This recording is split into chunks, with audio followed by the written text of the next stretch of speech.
everyone, and welcome to Geneva Trade Week and to our student watch party for the WTO Public Forum's opening plenary. I am reasonably confident that this is the first watch party that has ever been attempted in trade policy. So I will beg you for your indulgence. You can see we're starting late. The technology is well beyond us, but we think we've more or less got a handle on it, and we hope this will work really well. The goal of today is basically for us to try to help you get more out of the WTO Opening Public Forum plenary.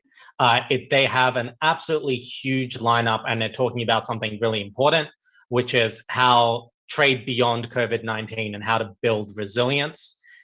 Their speakers are absolutely huge. They've got the Director General of the World Trade Organization, Dr. Ngozi Okonjo-Iweala.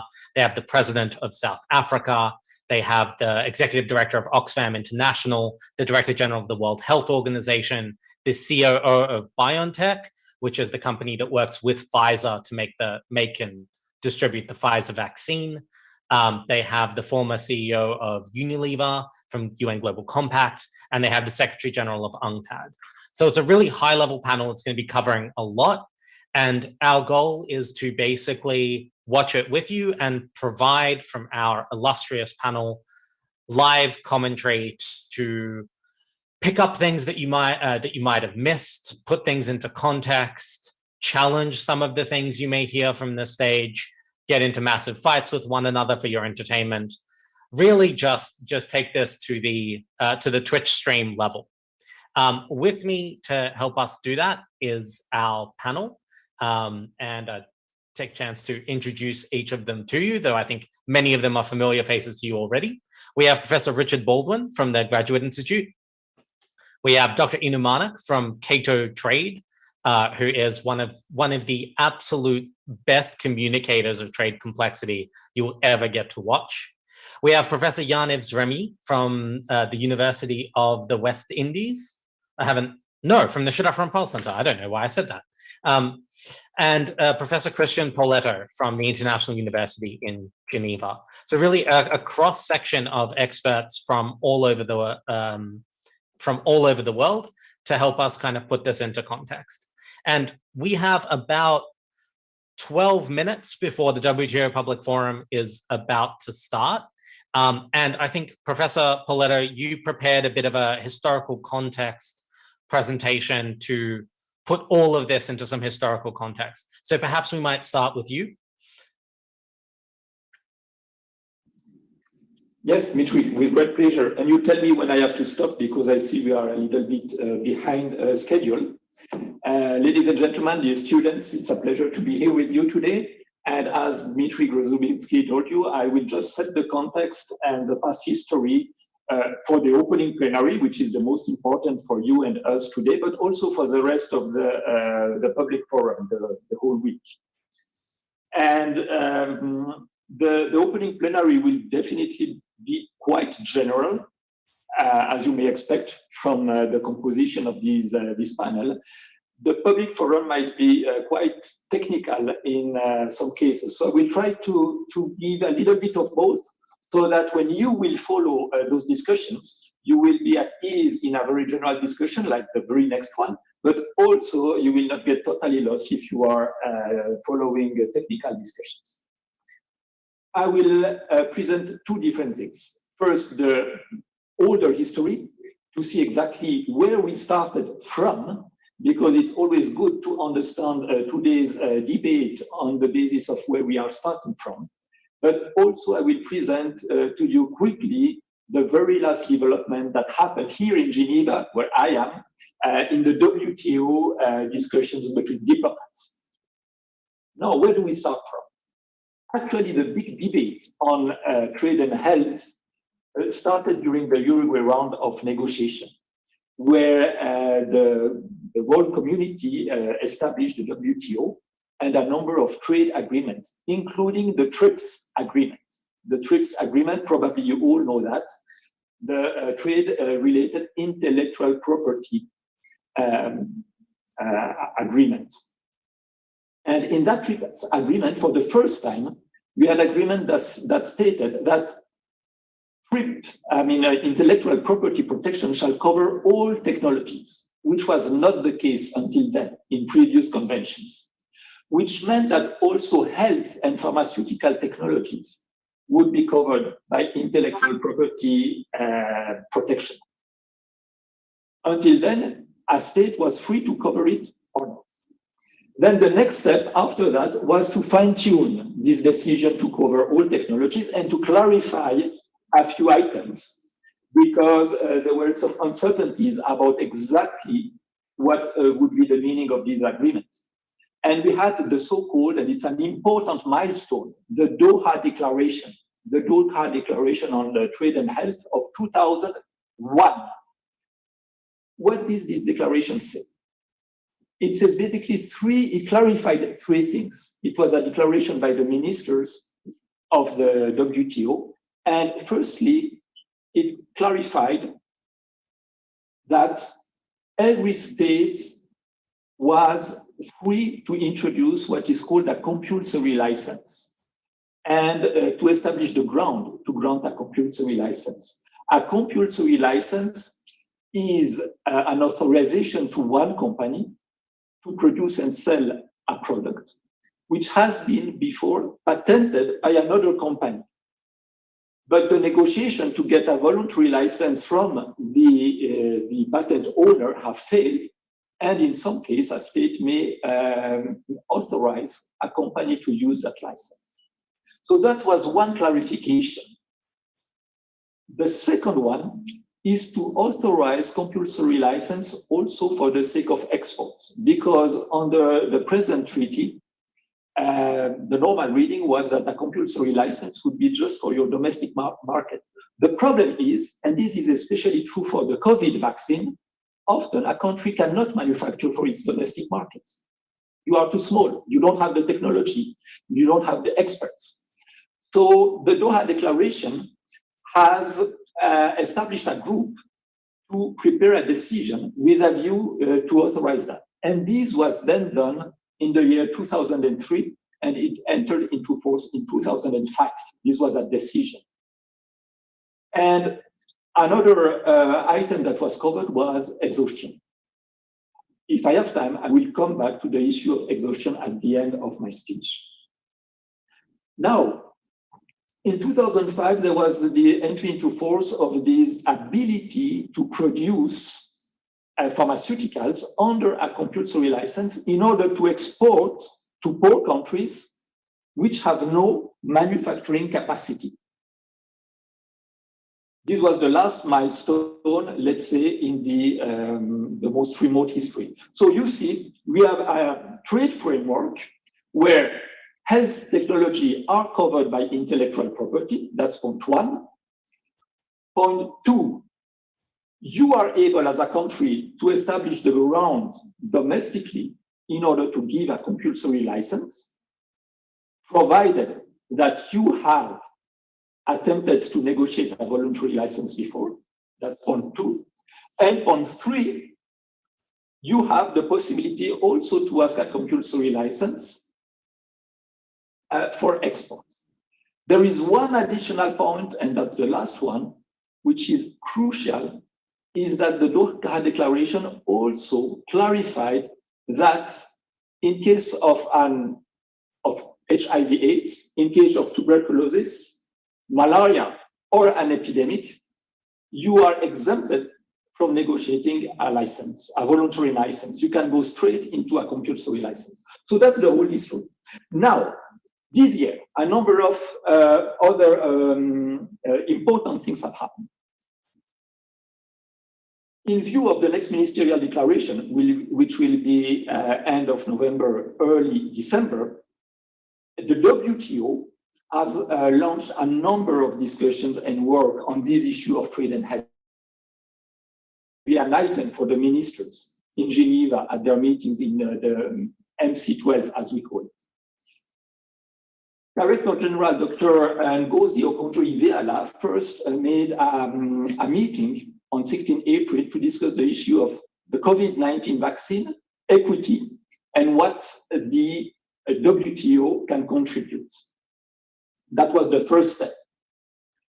Shortly later, the heads of 4 agencies agreed at the end of May, and then it was stated publicly on June 1st, that they have the ambition to gather the states together in order to invest $50 billion to expand the manufacturing of COVID vaccines for poor countries. These were the World Bank Group, led by Kristalina Georgieva, the the World Bank Group led by, of course, David Malpass, the IMF, the International Monetary Fund, led by Kristalina Georgieva, the WHO, World Health Organization, led by someone we will hear later, Tedros Ghebreyesus, and of course the WTO, led by Dr. Okonjo-Iweala. Then they had a second symposium dedicated to the issue of the COVID-19 vaccine, supply chain, and regulatory transparency. This is very important because often you can't get the vaccine simply because of problem of regulatory nature, the complexity of the customs system. Export barriers is a very well-known one. Professor, I'm sorry to cut you off. I just want to give the others a chance because we're running so late to just jump in with a few words regarding their expectations for today. That was fantastic context. It's just that time is getting a little bit ahead of us. So I might actually throw it next to Dr. Remy. I mean, building resilience is something you've worked on for a very, very long time all over the world in a trade context. What are you expecting to hear today? What are you listening out for?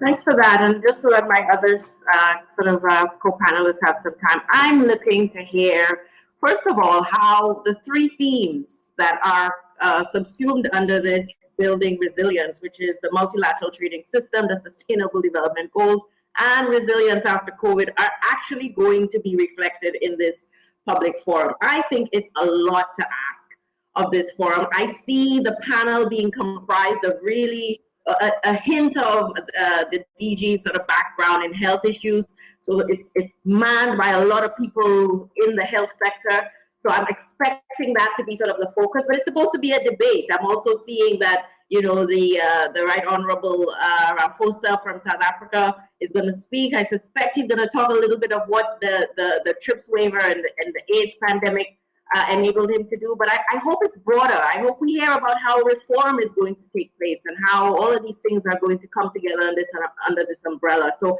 I also want to hear how the common good is also going to be achieved, but we're going to pay attention to vulnerable countries like my own region. So I'm going to stop here so that the others can say something more. But I'm anxious to hear where this is going because it's so much to accomplish in a plenary. Dr. Manak, do you want to pick up from there? What are your expectations before we come to you, Professor Baldwin? Sure. I mean, we have to look at the context in which this is all happening. You know, the WTO has been in a bit of a crisis for the last few years, and we come into Geneva now with excitement, but also a little bit of trepidation. There is a whole host of issues that need to be discussed that have a lot of urgency beyond even the pandemic. So as Yves said, we need to look at what we're going to do about all these other issues. And it's going to be really, really tough to do it just in an opening plenary session. So we'll have to see what happens throughout the course of the public forum. And I'm sure a lot of different topics are going to be addressed, but it's really important to set the right tone and to show that we can move ahead and build a more resilient future, not just for, you know, the global trading community, but also for the organization itself, which has kind of lost its footing over the last few years. So I'm really excited to see what gets touched upon in this session. And Professor Baldwin, does that square with kind of where you're coming from? Yeah, I'm just going to pick up. I mean, I think the Director General, who's a rock star, we've never had a Director General with such a high profiles before. And normally the WTO was talking about fish quotas and technical stuff. She's trying to move conversation and the profile of the organization into something that saves lives. not just negotiates trade deals and talks about commercial things. And I'll be very interested to see how she, in this public forum, and remember the public forum is aimed at the, if you will, the sort of brethren and sisters of the trade community. This is the people, the insiders, so to speak. This is a forum for the insiders. And we saw her, for example, in Washington, playing the big role and getting the WTO viewed from a different perspective, getting head of state attention. And I'd like to see how she spins that out here. So I'm going to look mostly for mood music here. And I guess this is open to all three of you. The mood music that you're hearing in three very different parts of the world, positive, at least in terms of COVID-19 resilience. Sort of looking at three slightly wry faces.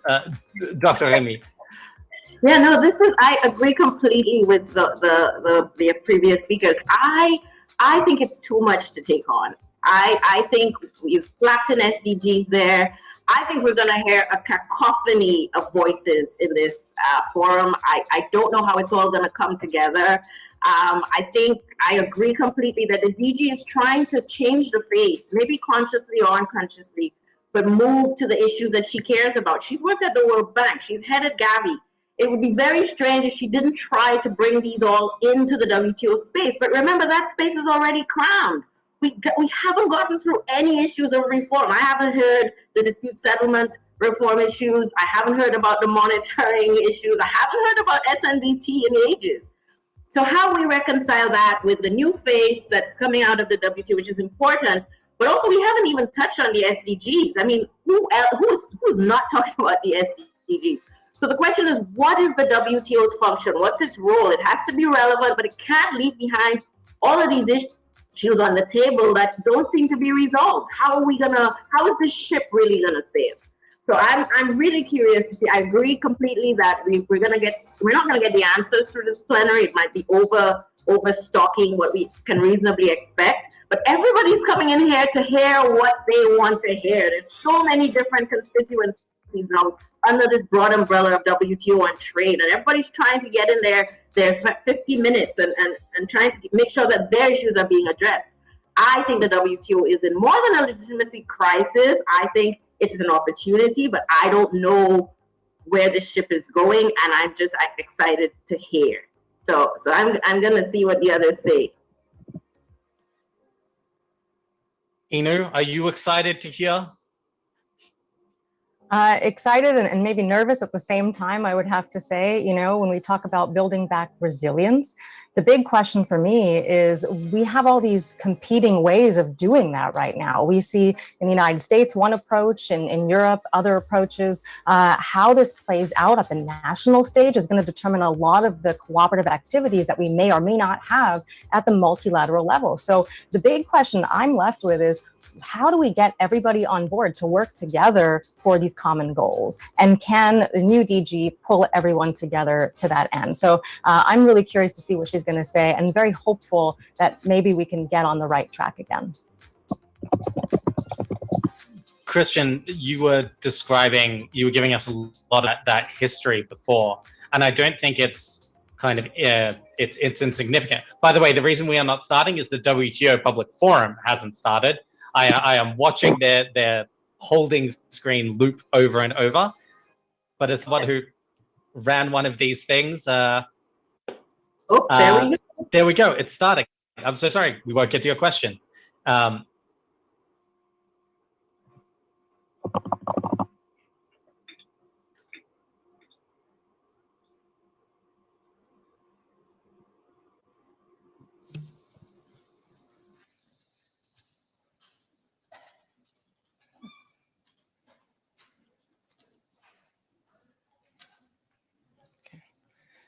Well, maybe I say a few comments. Good morning, everyone, or good afternoon, good evening, good day, wherever you are. Whether you are here in this room or watching online, I'm absolutely delighted to welcome all of you to this WTO Public Forum. Many of you may be veterans, but this is my very first one as Director General. Today's hybrid format and the strict limits on the number of people authorized to enter the WTO premises reflect the fact that COVID-19 is still very much with us. But we are grateful that we can at least have a hybrid format and be able to see some of you in person. Indeed, in many of our members, the pandemic and its social and economic impacts are getting worse. But even as we fight to end the pandemic, making full use of trade's power to tackle inequity, to tackle vaccine inequity, we must engage in serious thinking about what it would take to build back a better world economy. A world economy that is greener, more prosperous, and more inclusive. A world economy that is more responsive to problems of the global commons. A WTO that is more responsive to the changing economic realities and the evolving needs of the people we serve. That is what this week is all about. Civil society groups, academics, the private sector, WTO members and others have put together 102 sessions covering an incredible spectrum of issues from agriculture to digital trade, climate change to politics. 5,700 participants have registered to listen, debate, and exchange views. I look forward to listening to all of you. And I also take this opportunity to thank our incredible team that put this whole thing together. Ideas matter for trade policy, but these ideas are ultimately a means to an end. It's about using trade to make people's lives better, creating jobs, expanding opportunities, and promoting sustainability. Let's just take a moment to watch the video that's about to come on about people and trade.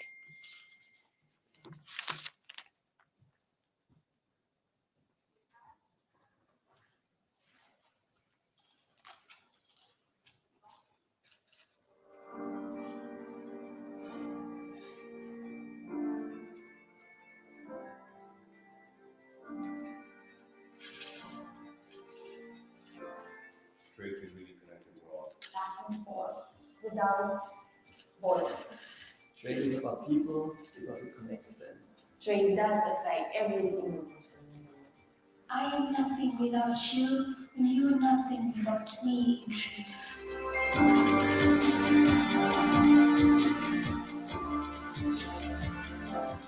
Trade is about people. It's about a woman interacting, being able to teach a student all the way and to a Belgian, and there are no borders. I think trade plays a part in everyday's life. From my point of view, on my business, everyone in the circle is affected. For example, the artisans, the tile makers, the truck drivers, everyone is affected. Even the suppliers involved. Lorsqu'on achète de chez moi un tas de prix et que le monsieur qui achète ou la femme qui achète garde pour une vie, ça donnera la publicité. Non seulement en mon petit commerce, mais aussi en mon pays. Pour moi, c'est un vrai ambassadeur du Maroc. Trade is about people because it connects them. It connects people with the technology, with the religion, and then it makes locally and resilience. They want to do. Trade is about creating equitable businesses for people. Trade has allowed these consumers here in Canada to pay labor from Africa, the bridge connecting these two worlds. We are very much organized around people. In fact, one of our phrases is meaningful connections. It is the connection we have from the Weaving family all the way to your family if you're an environment of one of our families. And because they haven't are woven, I think this also exemplifies how those connections really happen. Trade allows us to interact with different people and different cultures. Without business, there is no people. It is no business that exists in the world that is with people. Businesses are made by people to people. We have to value the individuality. Everyone is unique, and through their knowledge, skills, and experience, we managed to build together companies with soul. So trade is definitely about people. Le commerce concerne les personnes. El comercio es alrededor de gente. And handel is in dimension. Comércio é sobre pessoas. Trade is about people.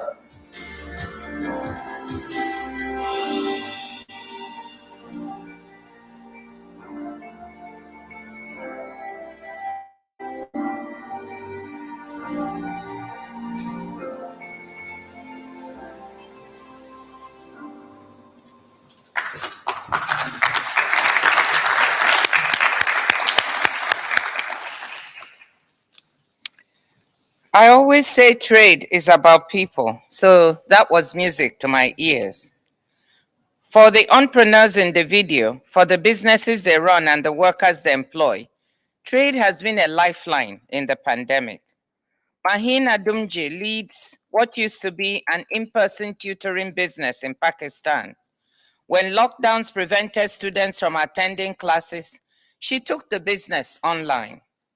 A year and a half later, her instructors don't teach math. They don't just teach math, Urdu, and coding to the same students who used to come to their homes for lessons in cities around Pakistan.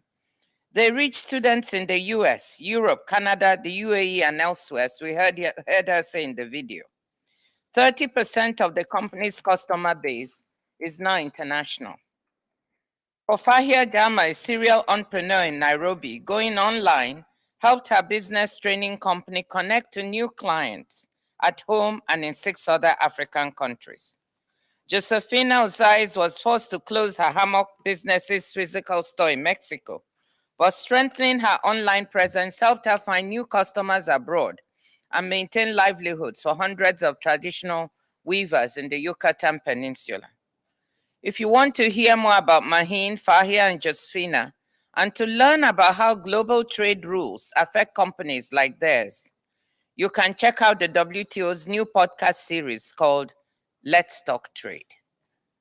What was true for their businesses has been true for the world economy overall.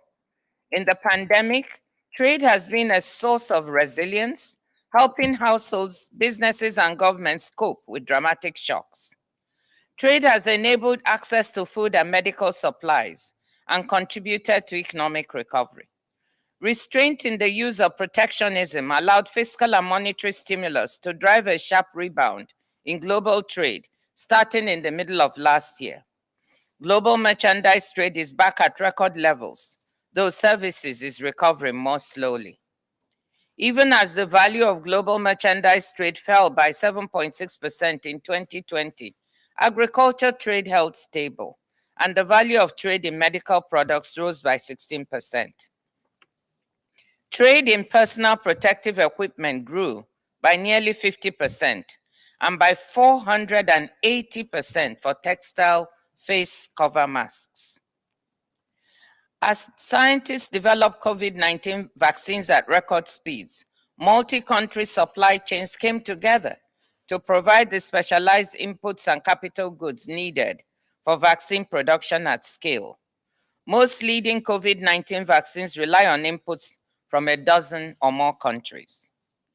The WTO's forthcoming World Trade Report looks at trade and resilience in greater detail. It finds that our hyper-connected global economy has made us more vulnerable to shocks, international transport disruptions, supply chain cutoffs, and of course, pandemics. At the same time, it finds that our links have made us more resilient to shocks when they do strike. When domestic supplies are in crisis, we can import. When we are hit with the worst pandemic in a century, scientists from around the world can share ideas and technology and develop safe and effective vaccines at record speed. Let us be clear that the picture is not all rosy. The rebound in growth and trade is unequal across countries and regions, as is access to COVID-19 vaccines. 100 million people have been pushed into extreme poverty, mostly in South Asia and Sub-Saharan Africa. While nearly 60% of people in developed countries are fully vaccinated, In Africa, the figure is barely 4%.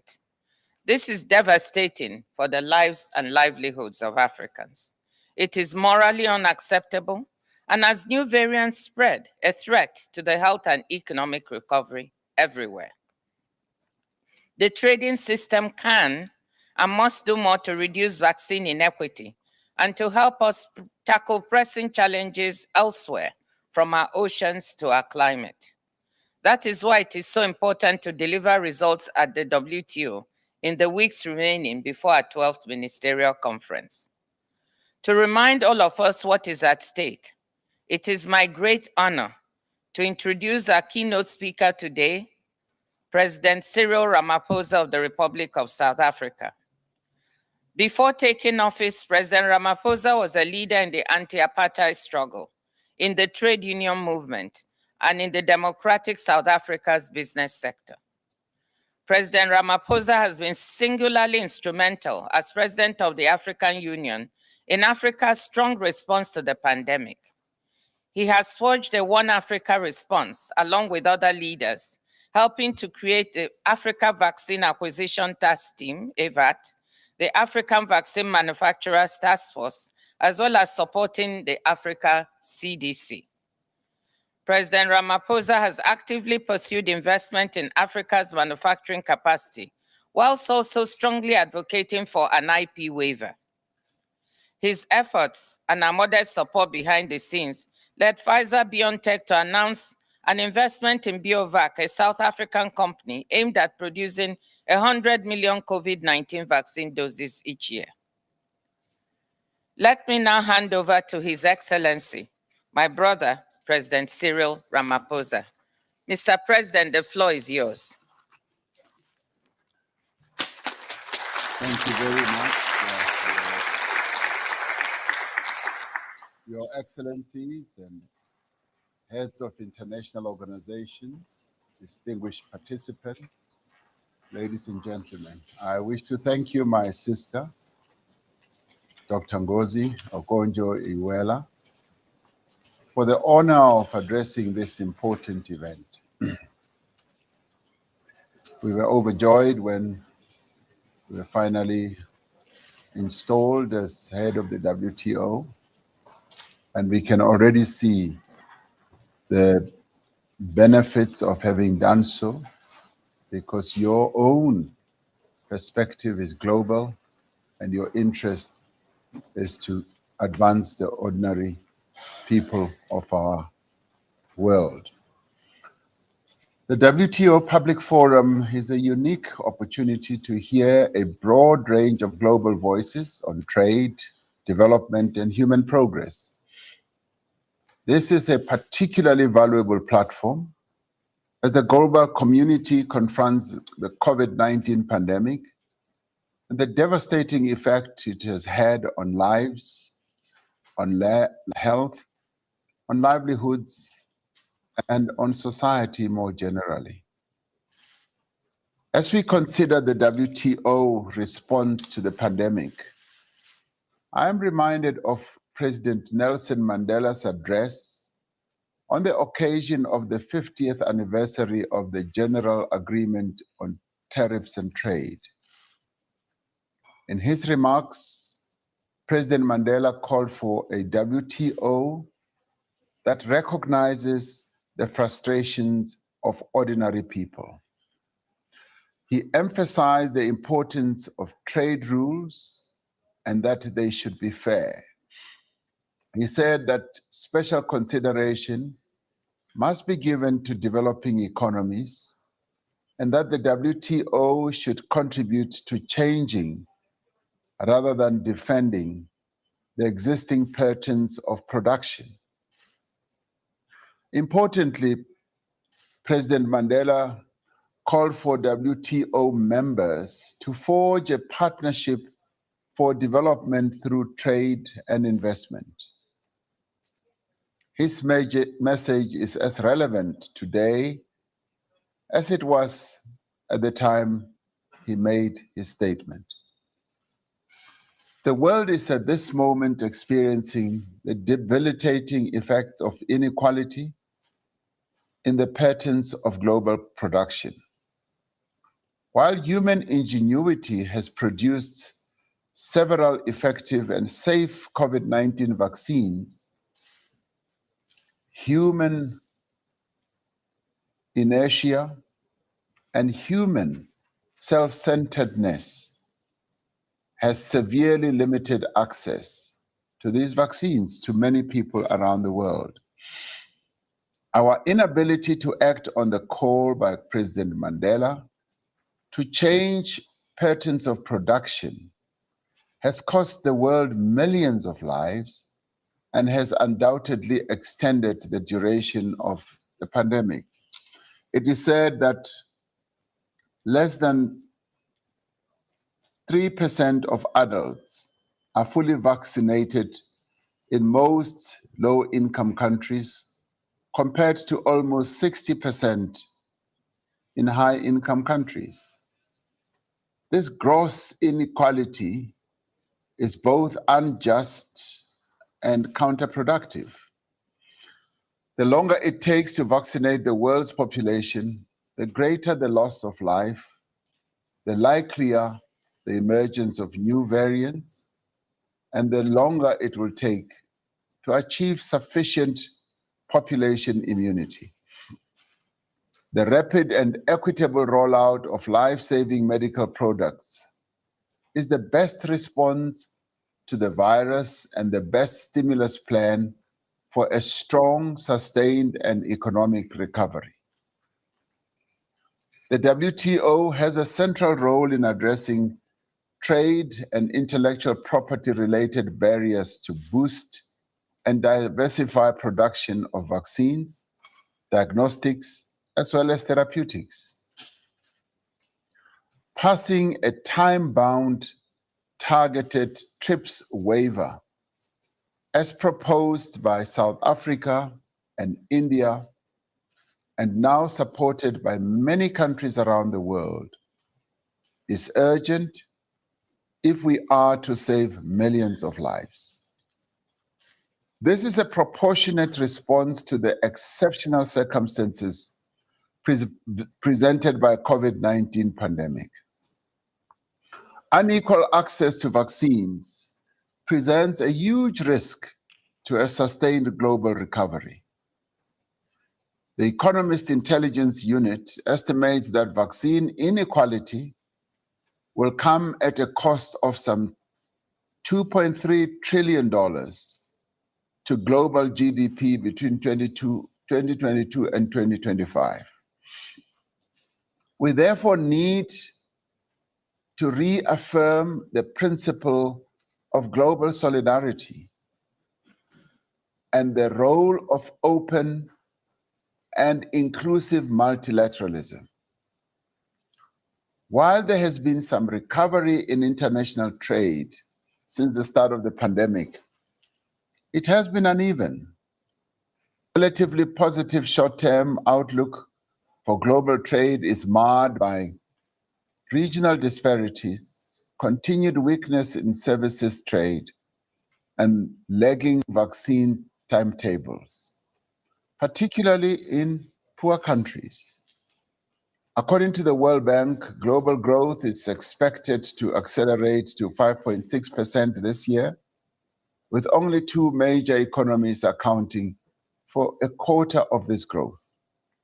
However, in low-income economies, where vaccination has been slow, growth projections have been revised lower to 2.9%. As a consequence, the UN 2030 Sustainable Development Agenda has been severely set back by many years. We are not as yet building back better, as we often hear it being said, nor are we building back together.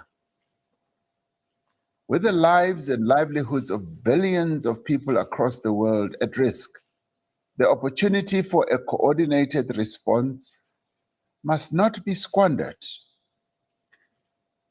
As we move towards the 12th Ministerial Conference We must urgently take bold steps to expand and diversify locations of production to enable all countries to obtain life-saving medical products and technologies. This is not the time just to be unidimensionally focused on just profit. This is the time to save lives. The aspirations of the Marrakesh Agreement should be at the center of our actions towards a post-COVID-19 economic recovery. We need to recognize that trade is not an end in itself, but it is a means of raising standards of living, creating employment, as well as improving people's lives. This means that we must ensure that developing economies, and especially the least developed among them, secure a share in the growth in international trade that is commensurate with the needs of their economic development. Now more than ever before, we need a multilateral trading system that promotes inclusive economic growth and development, with the World Trade Organization at its core and leading the process. The reform of trade distorting domestic support in agriculture is a long-standing agenda that has become more urgent in the context of COVID-19. UN agencies report that global farm subsidies have reached the levels of $540 billion a year. Without reform, the level of agriculture subsidies could rise to $2 trillion a year by 2030. These subsidies affect the competitiveness of agriculture, especially in developing economies, with damaging consequences for food security, livelihoods, and local production. We must address the asymmetries in existing WTO agreements that perpetuate trade patterns which confine developing economies to the lower end of the global value chains. We need trade rules that create more opportunities for structural transformation and industrialization in developing economies. This is particularly important for African countries, which need to increase their rates of industrialization. The WTO and the global community will need to consider special measures to boost and support these efforts. We must build on inclusive digital economy in which approaches to technology transfer are mutually beneficial. The benefits of digital industrialization and management of data flows are equally felt across the world. Importantly, measures taken to address climate change must be effective and show strong ambition. They must enable developing countries to address the industrialization gap and must conform to our WTO commitments. We need to ensure that they are not disguised forms of protection. Our success in combating climate change will require that concessional funding is made available to support a just transition in developing economies, a just transition that is still dealing with the challenges of job creation, poverty alleviation, and inclusive growth. We are aware that the support being provided to firms, income and employment at this time will elevate sovereign and corporate debt levels. We need to work together to ensure that this debt does not threaten a sustainable broad-based economic recovery. The WTO's trade and debt work and collaboration with the IMF and the World Bank is critical. In this work, and indeed in all areas of trade, we must recognize that the WTO is made up of countries that are at different levels of economic development. We need an effective multilateral trading system that cultivates an appropriate balance between national development strategies and multilateral cooperation. We believe that the WTO is capable of finding negotiated solutions that are balanced and address the interests of all. Such agreement on issues like the TRIPS waiver is both possible and necessary if the WTO is to live up to the expectations of ordinary people, of which President Mandela spoke. The current global pandemic has presented the world with one of its greatest health, social, and economic challenges in more than a century.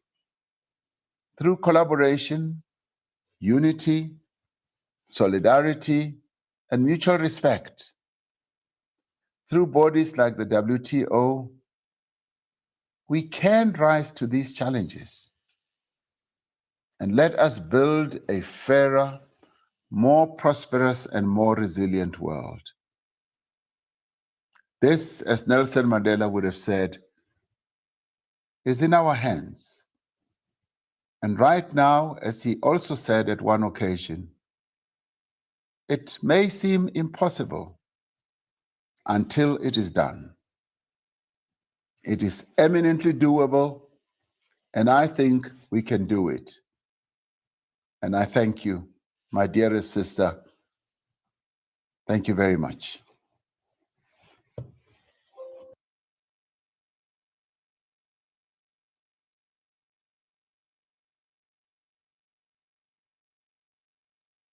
Thank you very much, Your Excellency, for those very wise words that you said to us.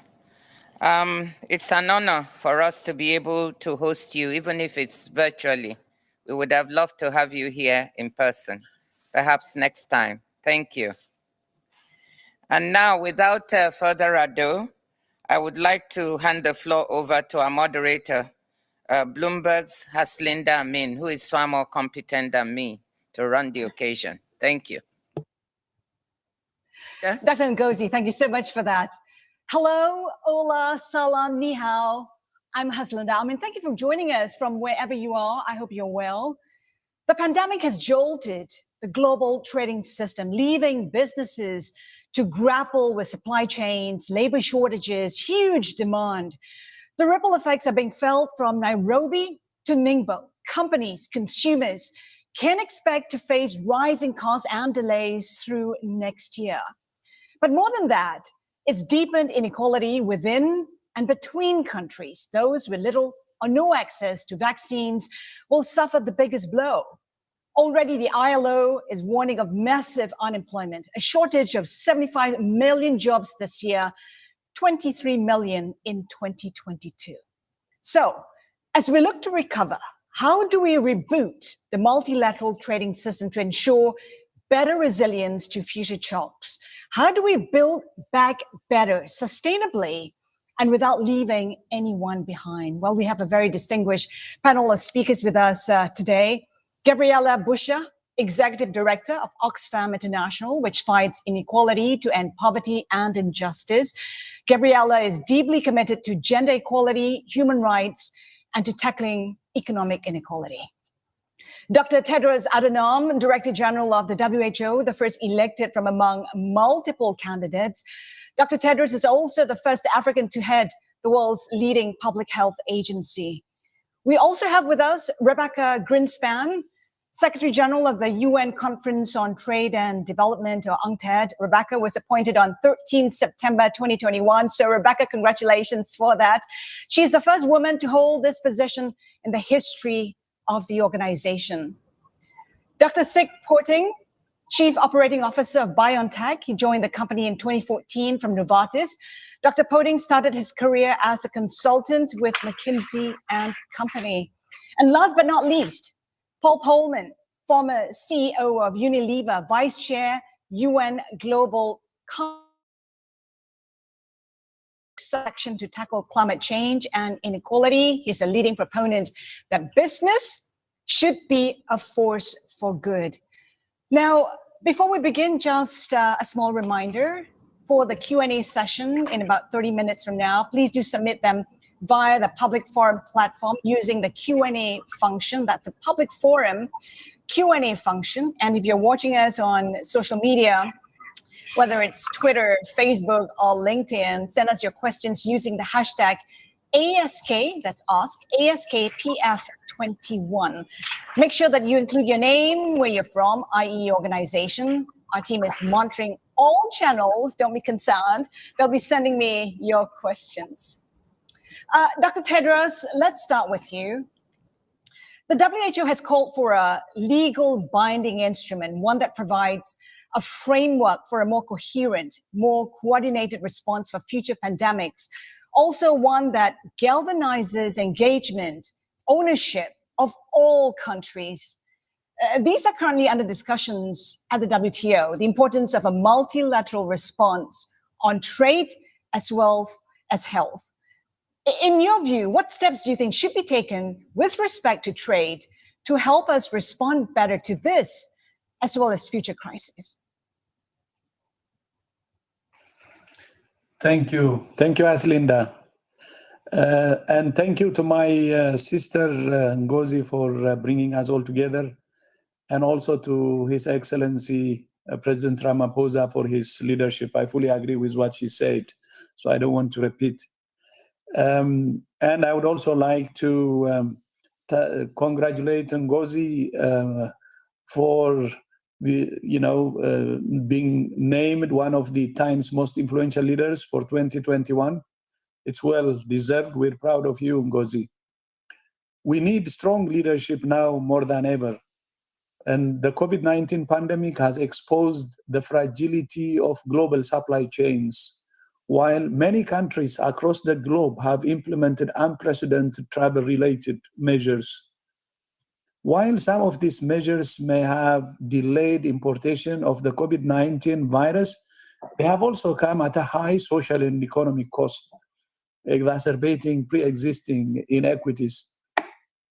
At the same time, they have often hampered the ability of emergency and humanitarian missions and the transport of essential supplies, including vital components for manufacturing vaccines. This year, we have heard many pledges from the G7, G20, and others on reducing unnecessary trade barriers and improving access to vaccines, diagnostics, and therapeutics. But we're still failing far short of what's needed. In June, Ngozi and I joined forces with the heads of the International Monetary Fund and the World Bank Group to make an extraordinary call to government leaders to start addressing these issues with $50 billion roadmap for health, trade, and finance. This means boosting manufacturing capacity, supply, trade flows, and the equitable distribution of diagnostics, oxygen, treatments, medical supplies, and vaccines. An uninterrupted supply chain to move vaccines from manufacturing to delivery is vital. But right now, there are many gaps and blockages along the way. Right now, 2.4 billion doses of COVID-19 vaccines are needed to vaccinate the world's most at-risk people, like health workers, the elderly, those with underlying conditions, and other vulnerable groups. The vaccines exist, but they are still not reaching the people who need them most. This year, member states at the World Health Assembly called for delinking travel from trade restrictions during public health emergencies of international concern, with the goal of maximizing the effectiveness of public health measures while minimizing their negative economic impacts. This includes facilitating the manufacture and movement of critical medical supplies. An example of the kind of coordination that's needed during emergencies is the end-to-end supply chain system. WHO co-lead with the World Food Programme, along with UNICEF and other partners, including in the private sector, to address the urgent supply gaps we faced in the early days of COVID-19.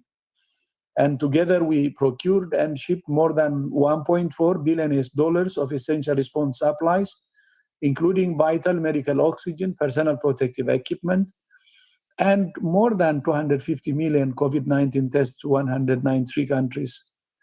Investing in multi-sectoral public health supply chains for essential goods can help ensure emergency preparedness, robust response, and affordable access to global medical supplies and equipment.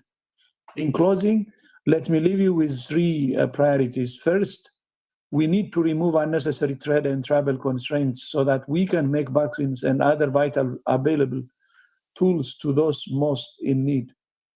Second, we need to support the capacities of all countries to roll out COVID-19 vaccines. And finally, WHO looks forward to continuing collaboration with the World Trade Organization and all member states to lower the barriers to trade and travel during health emergencies. Haslinda, thank you so much again, and back to you.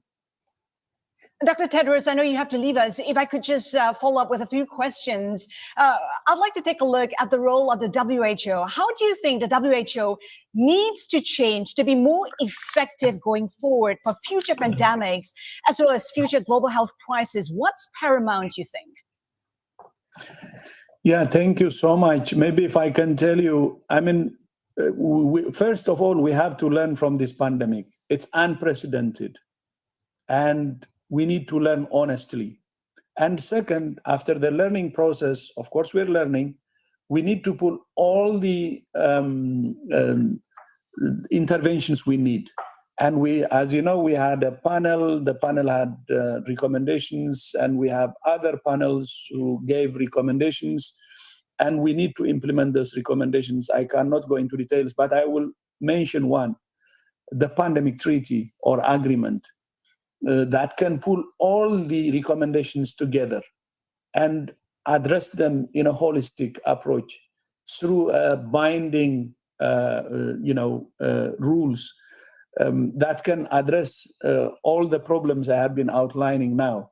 If we have a pandemic treaty, for instance, it can address the problem of sharing data or sharing information that we're facing now.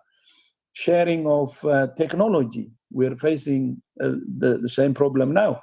Sharing of biological material that we're facing now. And there is a problem in the early warning system, and that can be addressed by having some binding rules in that, obliges countries to be as transparent as possible.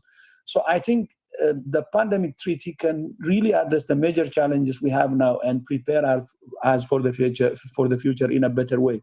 But that's one among other things. Although I take that as one of the central, recommendations that needs to be addressed as soon as possible, and the world should agree to have a framework to push, including, by the way, the banning exports and refusing even to transfer technologies and the IP. All that I think should be governed by a treaty that the world agrees in order to address them in the future. But we're facing the same problems again and again because we don't have any rule that really guides all these problems or to address those problems. To put an end to the pandemic as well, Dr. Tedros, we need to understand the virus origins. What's your current view on the virus origins? Where do you need to go next? Yes, as you know, we had a very good study, phase 1, although there are challenges also, as I said earlier, and we need to address those challenges. I have said it many times in the past, and move on to the second phase. We have already started a very open and transparent mechanism with our member states. And I hope the second phase will start as soon as possible. Knowing the origin of the virus is very, very important because it's through knowing the origin or what happened that we can prevent the next one. So we expect the collaboration of China and all countries involved. Thank you so much. Dr. Tedros, thank you so much for your time today. Now, I'd like to pose the next question to Rebecca. Rebecca, as head of an organization supporting developing countries to access benefits of a globalized economy, what do you think organizations like the WTO, like UNCTAD, can do to assist poor nations to build resilience against this and future crises? More specifically, how can trade policies help us prepare more effectively for future pandemics? Thank you very much, Linda, and let me also greet and thank Ngozi for inviting all of us and for this public forum. Let me first say that the pandemic demonstrated how important the rules of trade and trade itself is to cope with the challenges of a crisis, and how its disruption can hurt countries and people. So the first thing in which we can help, and I join other voices before me saying this, is having a trade policy with rules that govern trade that are stable and respected. Because if that doesn't happen, so countries cannot rely on international trade for imports and exports. So trade can be a very positive force, but we need to believe that the rules are stable, are respected. And what we saw in the pandemic, as was said before, is that we saw an increase on export restrictions and non-tariff measures. President Ramaphosa called it disguised forms of protectionism. So we saw a lot of them. And let me, for example, tell you that a study from UNCTAD tells us that the non-tariff measures hurt poor countries and least developed countries. 14% of their exports was lost in least developed countries because of non-tariff measures. And for them, even to show compliance with those non-tariff measures is really impossible. So we really have to think, and Ngozi spoke about the global trade rules that, according to President Ramaphosa, as he said, must be fair and give more opportunities for developing countries in their struggle to development and diversification. This is my first point. We should have stable and respected rules that are also fair for trade to be able to be a very positive force for development and for sustainable development. That's my first point. My second point is that regional integration can help a lot. And we should support the regional schemes that are being put forward that exist and the ones that are being built, like the African Free Trade Zone. And regional integration and regional policies have proven to be more resilient when we are in front of a crisis like we have had. Regional integration can help to harmonize regimes within a region and has proven to be effective and more resilient when a crisis hits us. And also, I would say to round this intervention, how important is to understand that if trade is about people, so it is about development. It's not an objective, a goal in itself. It has to be trade and development. And we need to really support countries in their struggle for development, so trade can be a force for inclusion and for sustainability. Pick up on some of those issues slightly later. Right now, I'd like to bring in Dr. Poting of BioNTech. Dr. Poting, BioNTech has partnered with others like Pfizer to scale up vaccine production. We're seeing that access to vaccines has been much faster and easier for developed countries compared to poorer nations. Many developing countries believe that intellectual property is part of the problem. What is your view on this? Yeah, so I think what we are seeing is really what you refer to is that the distribution is where it's produced right now, and yes, we do believe that the solution to this is building up sustainable manufacturing capabilities, and with that, I mean local production manufacturing capabilities, and with that we have the chance actually to democratize the access to health together as a public-private effort, actually.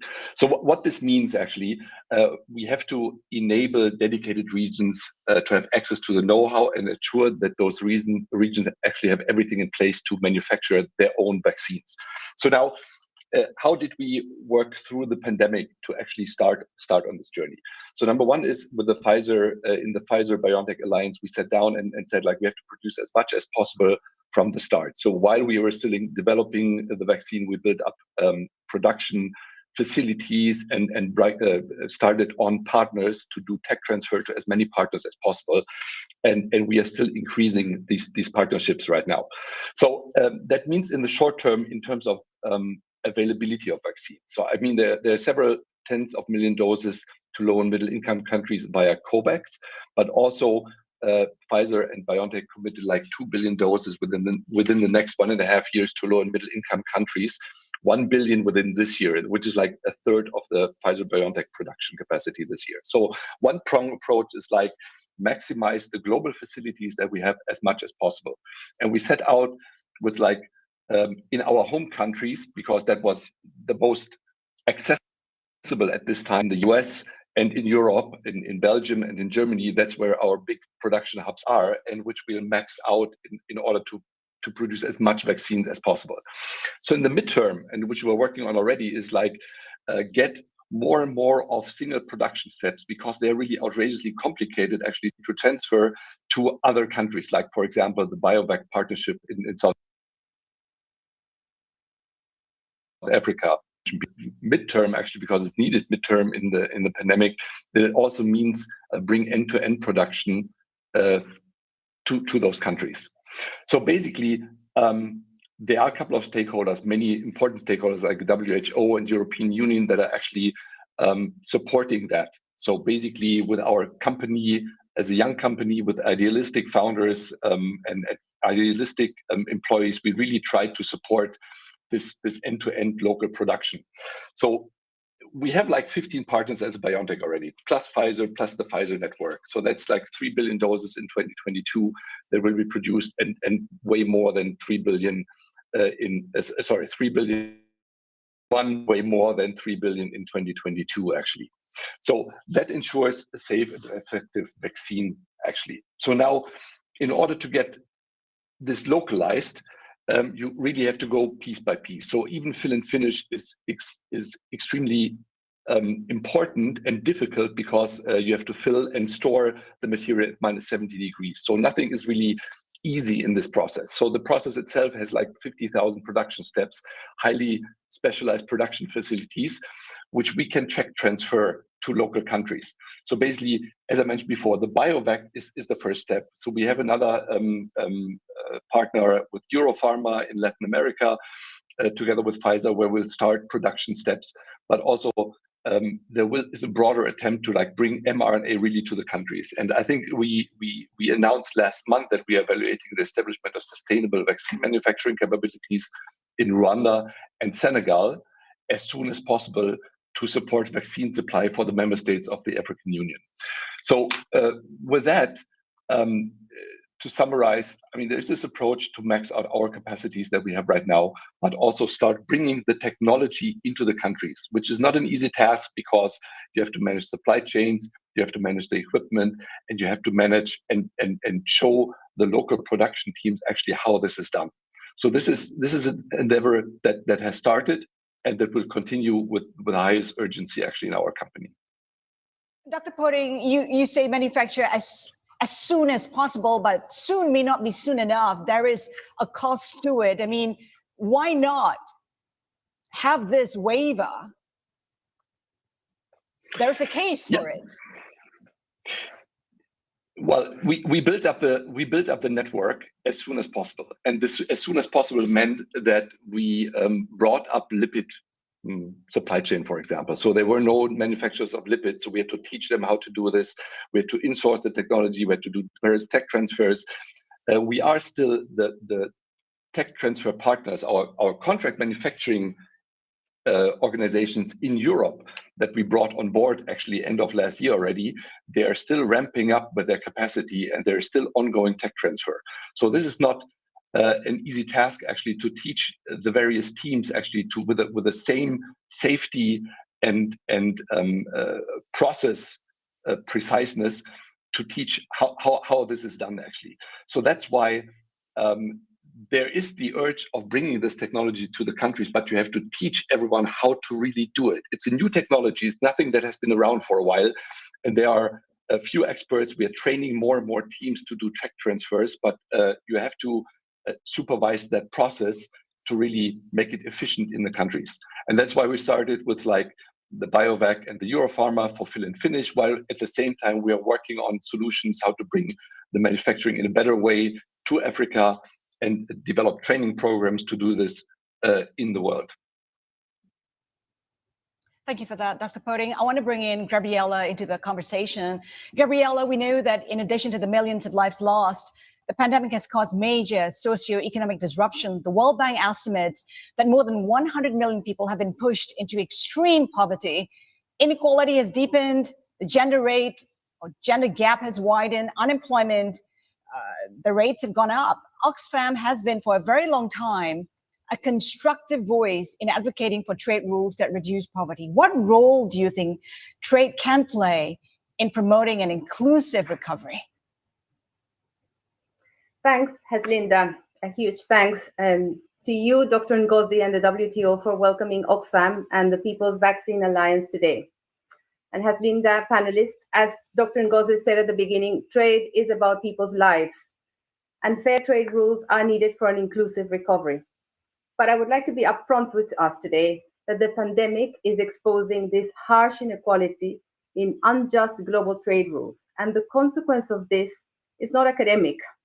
Of the 6 billion COVID-19 vaccines delivered globally, less than 1% have gone to low-income nations, and 7 people are dying each minute. Too many people are dying who could have been saved by a vaccine. And this is personal to each one of us. And to me, seeing how many died in my country, Colombia, over recent months, who could still be with us. And Latin America accounts for 31% of all COVID deaths, despite making up 8% of the global population. So a year ago, the biggest barrier to defeating the deadly virus was science. And thanks to over $100 billion of public investment and the work of brilliant scientists, humanity created safe and effective vaccines. So today, science isn't the biggest barrier to defeating the virus, but it is vaccine monopolies, and it is unjust trade rules that protect those monopolies. So let's be very clear. Yes, we need to unblock those bottlenecks in supply chains, and yes, we need to lift unnecessary and unjust export restrictions. But export restrictions and supply bottlenecks don't explain why BioNTech and Pfizer had delivered 9 times more vaccines to Sweden than to all low-income countries combined. And they don't explain why 80% of the world's vaccines so far have been delivered to just 10 countries. So the reality is that current trade rules enable rich country governments and pharmaceutical corporations to work hand in hand to artificially restrict vaccine supplies for developing countries. And this needs to change. So the impact of extreme vaccine inequity and unjust trade rules is killing people. And the impact is potential new variants that could be deadlier. So it is millions more pushed into poverty, girls pushed out of school. It's delaying that economic recovery and that inclusive recovery that we want. The global economy stands to lose $2.3 trillion, crippling developing countries further and emerging markets most of all, and widening the already very large gaps. So my message today is that relying on the benevolence and charity of rich nations and pharma hasn't delivered to the level that we need. So it's time to suspend monopolies and share the vaccine blueprints so we can bring prices down and crucially grant developing countries the ability to make more vaccines. And Dr. Tedros, thank you for providing the leadership the world needs, but also for providing practical means. So the World Health Organization has set up the mechanisms in place to transfer vaccine technologies with qualified producers. These can ensure quality control, that is so important. This can provide strong regulatory oversight. And these mechanisms can save literally millions of lives. Yet, not one pharma company has joined. So I end with 3 practical points. First, we need a wide and comprehensive WTO TRIPS waiver on all COVID-19 vaccines and technologies. That is vital to ramping up redistribution and redistributing global supply. Rich countries such as Germany and the UK must drop their opposition to this life-saving proposal. Second, the WTO must do everything in its power to deliver the waiver this year. We need the WTO to succeed and rise to the challenge. We need to waive IP this pandemic and be prepared to do so in future crises. And finally, Cirque, it's an incredible achievement that BioNTech developed an extraordinary life-saving vaccine with public help. Yet it saddens me and many of us that billions of people cannot access it. I must appeal to BioNTech.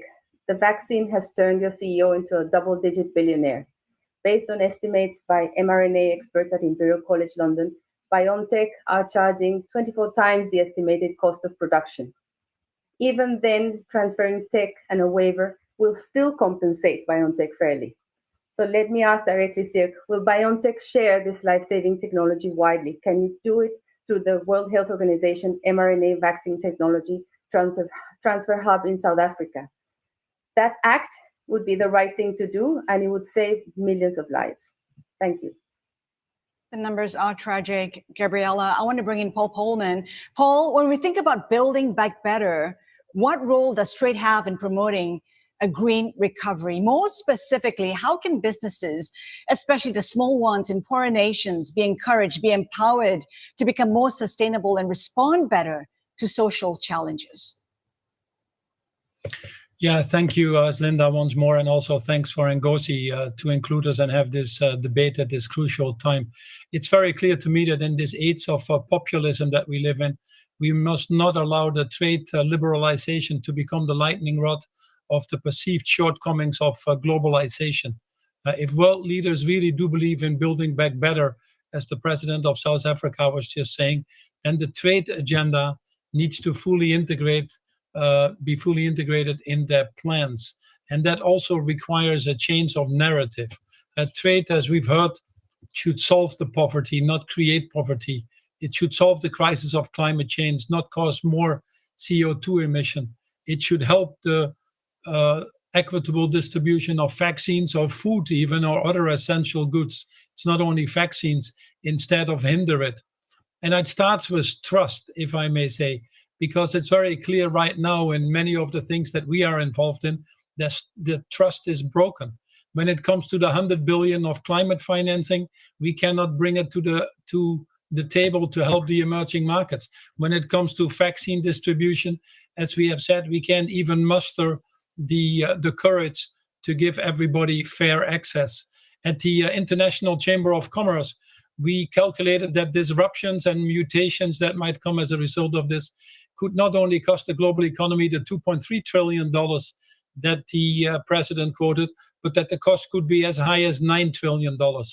What is absolutely sickening, to be honest, is that in many of these inabilities of us to act together like global citizens, we are willing to incur costs that are infinitely higher in terms of the problems we have to deal with than what it would cost us to find the solutions in the first place. So making these vaccines available very fast to everybody in this world is not just a moral obligation. It just makes a lot of economic sense for anybody that understands that.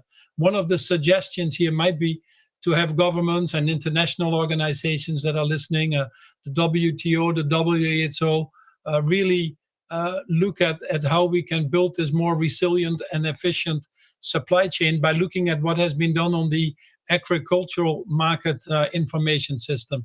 We could create something of an equivalent magnitude as a health market information system, using the available data, machine learning, the digital tools that we have.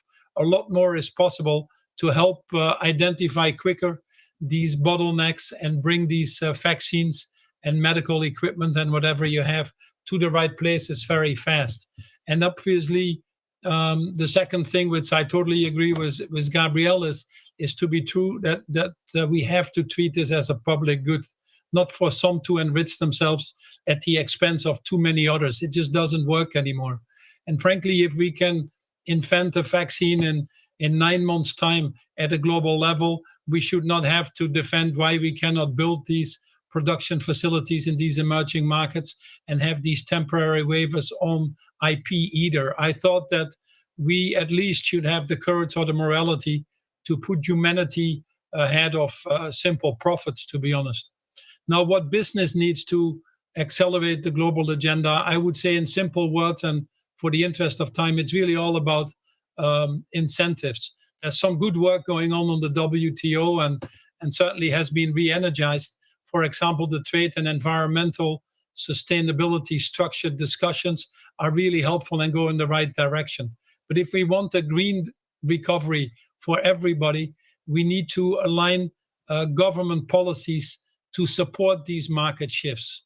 In many areas, we still see perverse subsidies on fossil or on agriculture or on fishery. And in this case, the fishery reforms that are being discussed at the ministerial conference should actually or hopefully be a significant step forward if you can come with solutions. We also need to redirect state aid and give it to more responsible industries. Actually, in Building Back Better, the president again was once more right. We're not doing that if we see where the money goes. It should go to renewable energy, to regenerative agriculture. That's the future we want. And then, last but not least, we should set the rules for the market to deliver this wealth that we want. We have the general agreement on trade and services, for example, that needs to be upgraded, reducing the trade barriers to e-commerce and helping the poorer nations access the aid and the digital tools and technologies to be competitive. In fact, Ngozi, in her wonderful film in the beginning, was referring to how it helped many to actually stay alive. We also need to ensure that we have more market access to green technology. It's not only the vaccines, but we need to lower the trade barriers on environmental goods and services and open these markets to give every country the opportunity to quickly implement it. So, carbon border adjustments to level the playing field in this respect is equally important. So I think we, in a very simple way, need to deal with the trade barriers for the SMEs at the same way as providing the macro structure I just laid out for the global economy. Even the small and medium-sized enterprises can benefit for that. But if you look at the small and medium-sized enterprises specifically, I think it brings you pretty quickly to food. Half the world's population is in food, in agriculture, 1.3 billion people. 60% are self-employed and very poor, actually. They live on $2 a day. And frankly, many of them are involved in the supply chains that are global, like coffee and cocoa, but hardly get any value coming out of that. And part of that is, as the president referred to, the agricultural subsidies that need to be reformed. They're absolutely perverse. In fact, over 500 billion of these subsidies work completely against these countries protecting the wealthier nations. The European cap policy, a great example of that. We also need to get global standards and transparency to ensure that human rights are respected, that sustainable standards are implemented. We now have a big part of the food industry, for example, agreeing on that and actually wanting to move aggressively to things like regenerative agriculture. But now we need the governments of this world to step up. And I'm actually happy as we go into the COP26 in Glasgow that we've been able to finally put some of these things on the agenda, because it's not only the WTO that we should look for all these answers, but it's more in the overall global cooperation at the G20, the COP15, the COP26, to support organizations like the WTO to cement this into policy. Paul, I want to pick up on the issue of technology and bring in Rebecca. It is about leveraging technology to build resilience, accelerate the recovery. Rebecca, technology and innovation can help developing countries in particular to integrate into the global supply chain. Technology can also help countries respond better to future pandemics. Where are we in this digital divide? Where are the opportunities? Where are the challenges?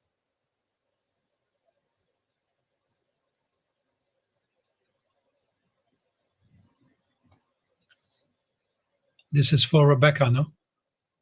Yes, it is for Rebecca. I'm just trying to see if Rebecca is still with us, or it looks like Rebecca has left us. I think she needs to catch a flight.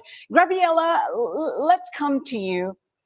A lot also has to do with the inability of developing nations to properly participate and influence negotiations. What systemic change do you think can bring about a fairer world as we build back better?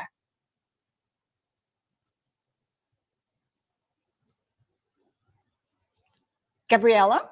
I may mute, sorry.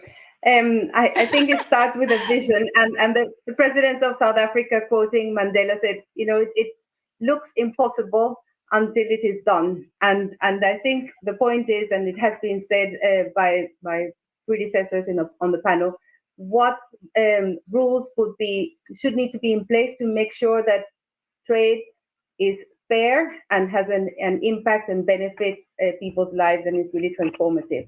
And at the moment, the biggest barrier is vaccine inequity and the lack of access. And we can't continue to have solutions that are business as usual when the world is on its knees in terms of the health, the deaths that we are experiencing, but also the huge economic disruption. So every day that passes, countries are falling behind, and the gaps of inequality are widening. They're widening also within countries, and this is unsustainable. So we really need to put our heads together, and the solutions exist. We have experience from the HIV/AIDS pandemic, when for years it was said it wasn't possible to transfer technology, but it took, unfortunately, more than 10 million deaths to finally come together and agree that generics could be produced at scale and at much more affordable prices. And that changed the face of that pandemic that we now are able to handle in the world. So the same with this COVID-19. We cannot wait and poor countries at the end of the queue while their economies are crumbling and while people are dying. Dr. Poding, there's a question here. We talked earlier about aligning the stakeholders. There's a question from Mahesh Sugathan. He says, could the global community, governments, and the private sector agree on a time-bound target to set up vaccine manufacturing hubs in every continent and put in place the infrastructure, the skills, the training required so we are ready to respond to future health crises? Your thoughts on that? Aslinda, thank you. And thank you for the question. So I think this is exactly what needs to be done. So basically, we have to transfer technology into the countries, number one. And to Gabriela's point earlier, I mean, we committed to co-locate our Senegal and Rwanda, respectively South Africa, local manufacturing co-located with the WHO transfer hubs. And that's exactly when the technology meets the local team. So basically, if you bring the technology there, let's call it prepackaged or stably designed, that you can transfer it, and then you have a team and that can teach the team on site. So if you have a hub that is receptive of that with local teams that can then take over while learning how to operate this new process, I think that's how it could and should work. And that's what you can do in every continent. I mean, in Europe, it's easier. In Africa, you have to define the infrastructure and so on, but it will eventually work. And that's what we are working on. So we do have the duty and feel the duty and the task to produce as much as possible right now, But as BioNTech, we also feel the duty to bring local manufacturing to, for example, an Africa. And that's it's eventually engineering and a real plan, aligning the stakeholders, how you get the transfer done on a local level, that it really works, that you have a machine that spits out vaccines. Dr. Potting, just one follow-up question from a participant via Twitter, Shaila Gupta. She wants to know, if BioNTech is expanding its partnership to enhance production, then why not join the WHO Tech Transfer Hub? I think that is a fair question. Yeah, as I mentioned, I mean, we will co-locate with the WHO Tech Transfer Hub. So basically, that leaves us with the technology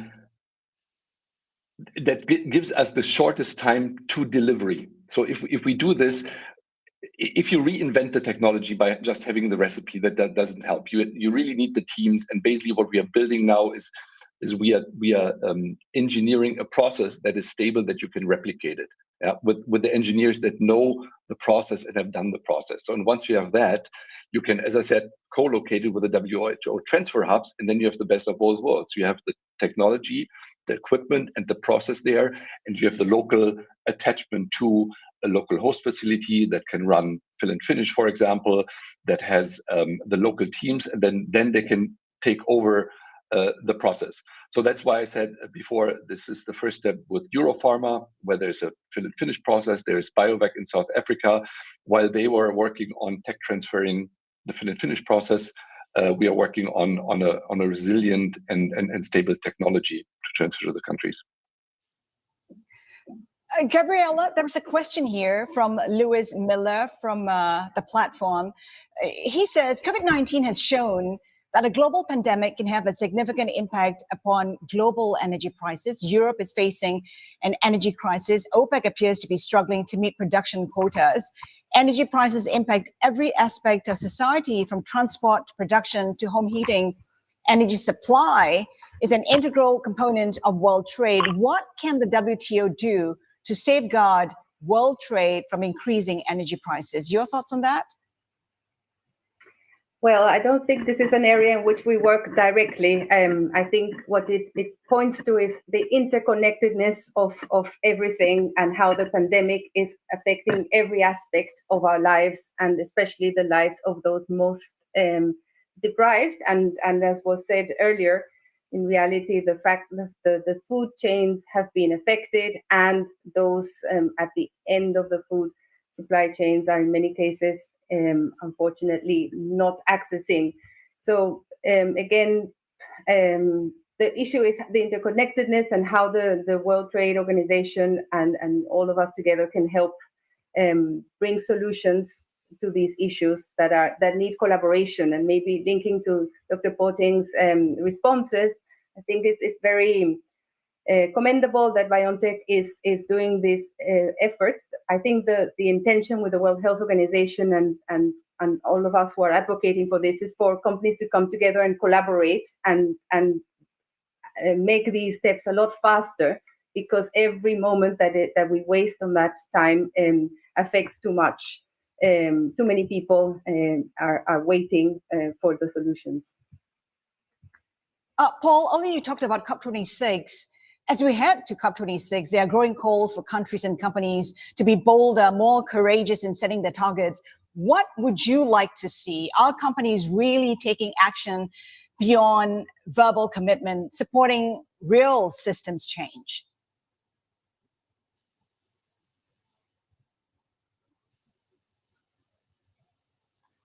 Paul, I think you're on mute.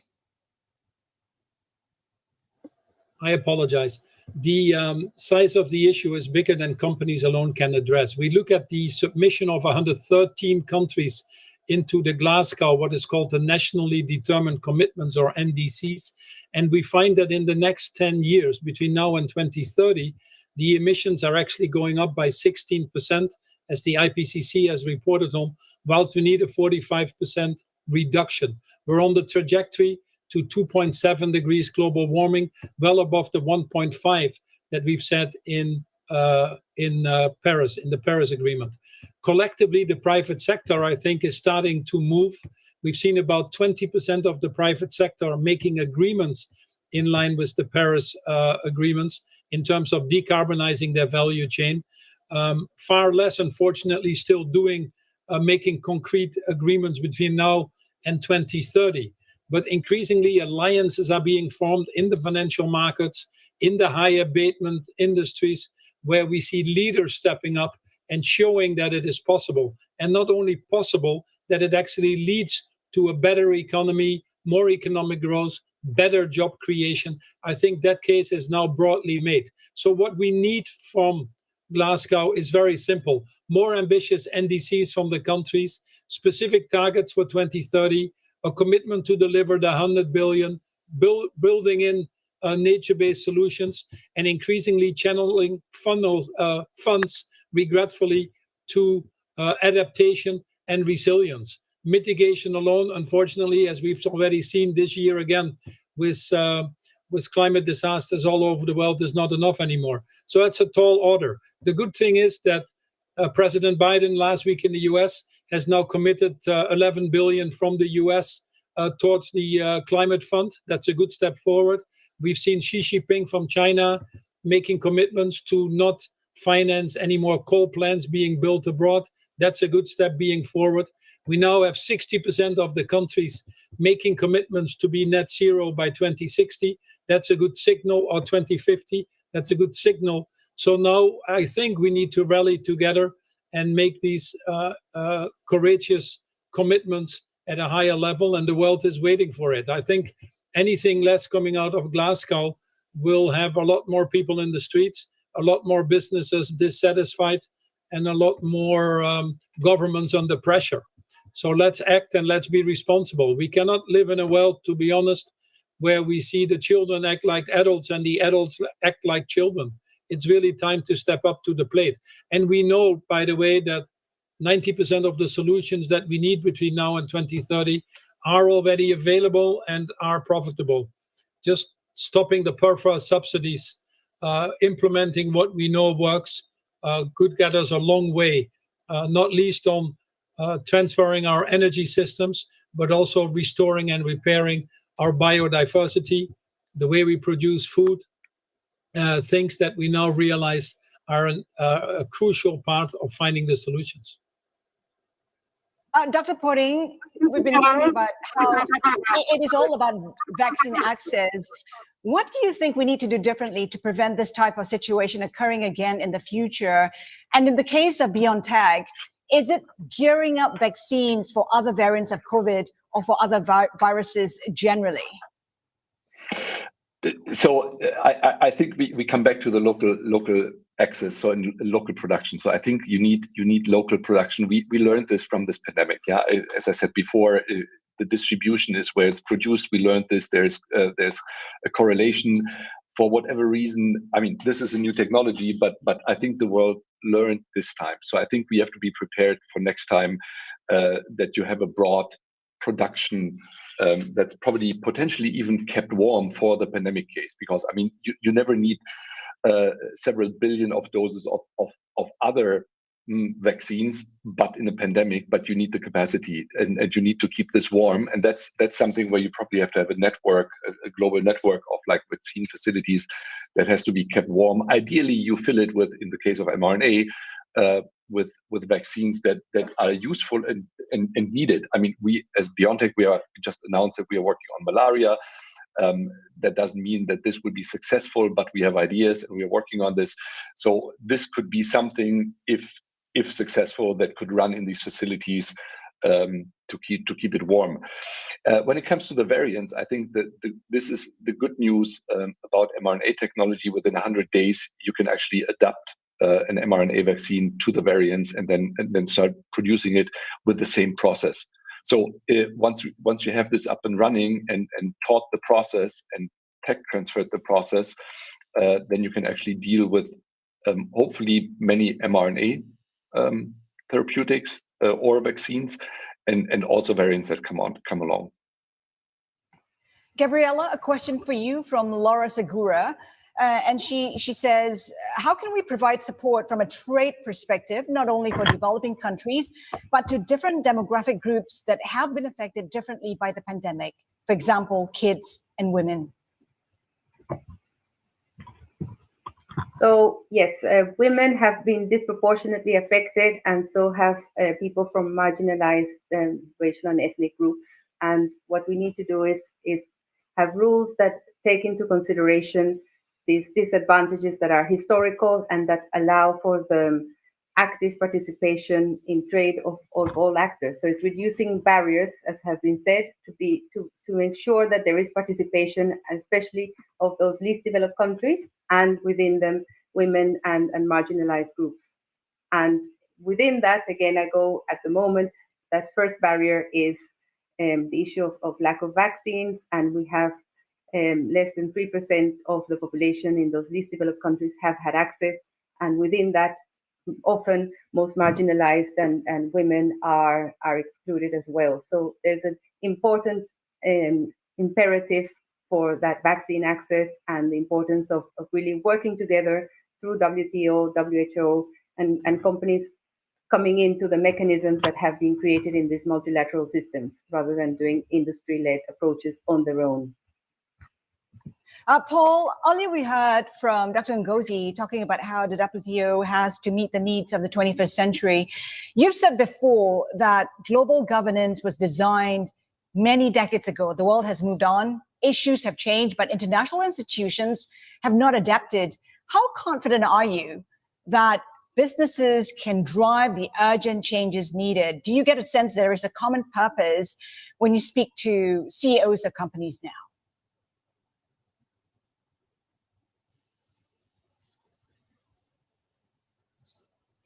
Paul, you're on mute. The global institutions that we currently rely on, many have been created during the time of Bretton Woods in 1944, when actually 85% of the world economy was located in the Europe and the US. And organizations like the IMF, the OECD, the World Council, the WTO were very much designed around that.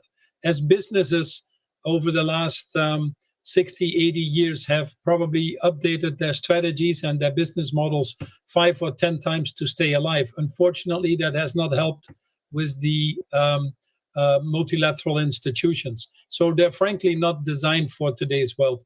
Add to that the pressures that politicians are under, because we're not addressing these burning issues of inequality and climate change, increasingly dissatisfaction expressed in the polls, polarizations of people in the countries. It is clear that the political environment has become very difficult. Our argument is very simple, that business cannot succeed in societies that fail, nor do I believe that business can be a bystander in a system that gives it life in the first place. As the private sector has benefited from good governance over the past decades and been able to globalize themselves to help build this economic progress, it now needs to also step in to help de-risk the political process. And that's a very important thing. In fact, trust in business is now higher than in governments, although it's still at a low level. But the majority of people everywhere in the world expect businesses to step up, to advocate, to participate in the changes that are needed. So bringing enough businesses together, which I try to do in the food sector, in the fashion sector, in the travel and tourist, where you bring the responsible businesses together to call for and showcase the more responsible, inclusive, sustainable business models, hopefully helps governments to get more courage and put the right frameworks and policies in place themselves. So indeed, we will not get there if business doesn't step up, but ultimately we will not achieve the objectives as laid down in the very famous Sustainable Development Goals if we don't get governments ultimately to translate that into the right frameworks, rules, and regulations, if you want to ensure that everybody lives up to these higher standards. Business needs to step up. Gabriella, what would you like to see big companies which have profited from the pandemic do? What would you like to see from them? Well, I think the first responsibility of business to give back to society, and as Paul Coleman was saying, business cannot thrive in society that is not thriving. The first responsibility is to contribute by paying taxes, and also by making sure that they are adequately pricing their products so that they are accessible to all. And when it's a public good, then the responsibilities are different. And I think in this particular case that we've been working and talking about today on vaccine production, so there was 100 billion that was invested from taxpayers from across the world, or several countries that invested on the risk of producing these new vaccines. So we socialized the risk by contributing from governments which were based on taxpayers' money, and then we privatized the profit. And this is what cannot happen. We need to understand the responsibility of business for transforming society and giving back. There's just time for one final question. Dr. Poding, this one is for you. It's from Pia Estilla. Notwithstanding the necessity of fair access to vaccine, does the waiver provide for provisions for protection of the original producers? Is this the major factor? Yeah, I think the main factor is really speed. So I'm really, so as BioNTech, together with Pfizer as our partner, we set out to do something to conquer, to produce or develop a vaccine that works, and then ramp up the capacity as much as possible, as quickly as possible. So we are really coming from the end, like what needs to be done. And so the number one was develop this, number two was produce, number three was ramp up as much as possible, so that there is as much of our vaccine that is successful or efficacious, actually bring this into the market. Number four is enable local access as quickly as possible that is working. So we really come from the end. So we want a local production, and that's we had this topic of trust before. I mean, we are embarking on this journey, and we are trying to get local access done as quickly as possible. So that's where we are coming from, and that's why we chose the way we are working with the countries, with the companies in the various countries, South Africa, Senegal, Rwanda, Latin America, Europharma, BioVac as the partners. That's where we're coming from, to get it as quickly as possible. And I think as a company, we showed that we can work swiftly and quickly, and that's what we're aiming at. That's the pure goal. And in that sense, trust us, we'll get the local mRNA manufacturing going. We would like to trust you, Dr. Poding. On that note, before we wrap it up, though, we were told that not everyone watching was able to hear the introductory video well. If that's the case, the video is now available on the WTO's YouTube page, and soon it'll be on the WTO website as well. On that note, Gabriela Busha, Dr. Sir Poding, Paul Polman, thank you so much for your time today. It's been a pleasure. You're welcome. Thank you. Thank you very much.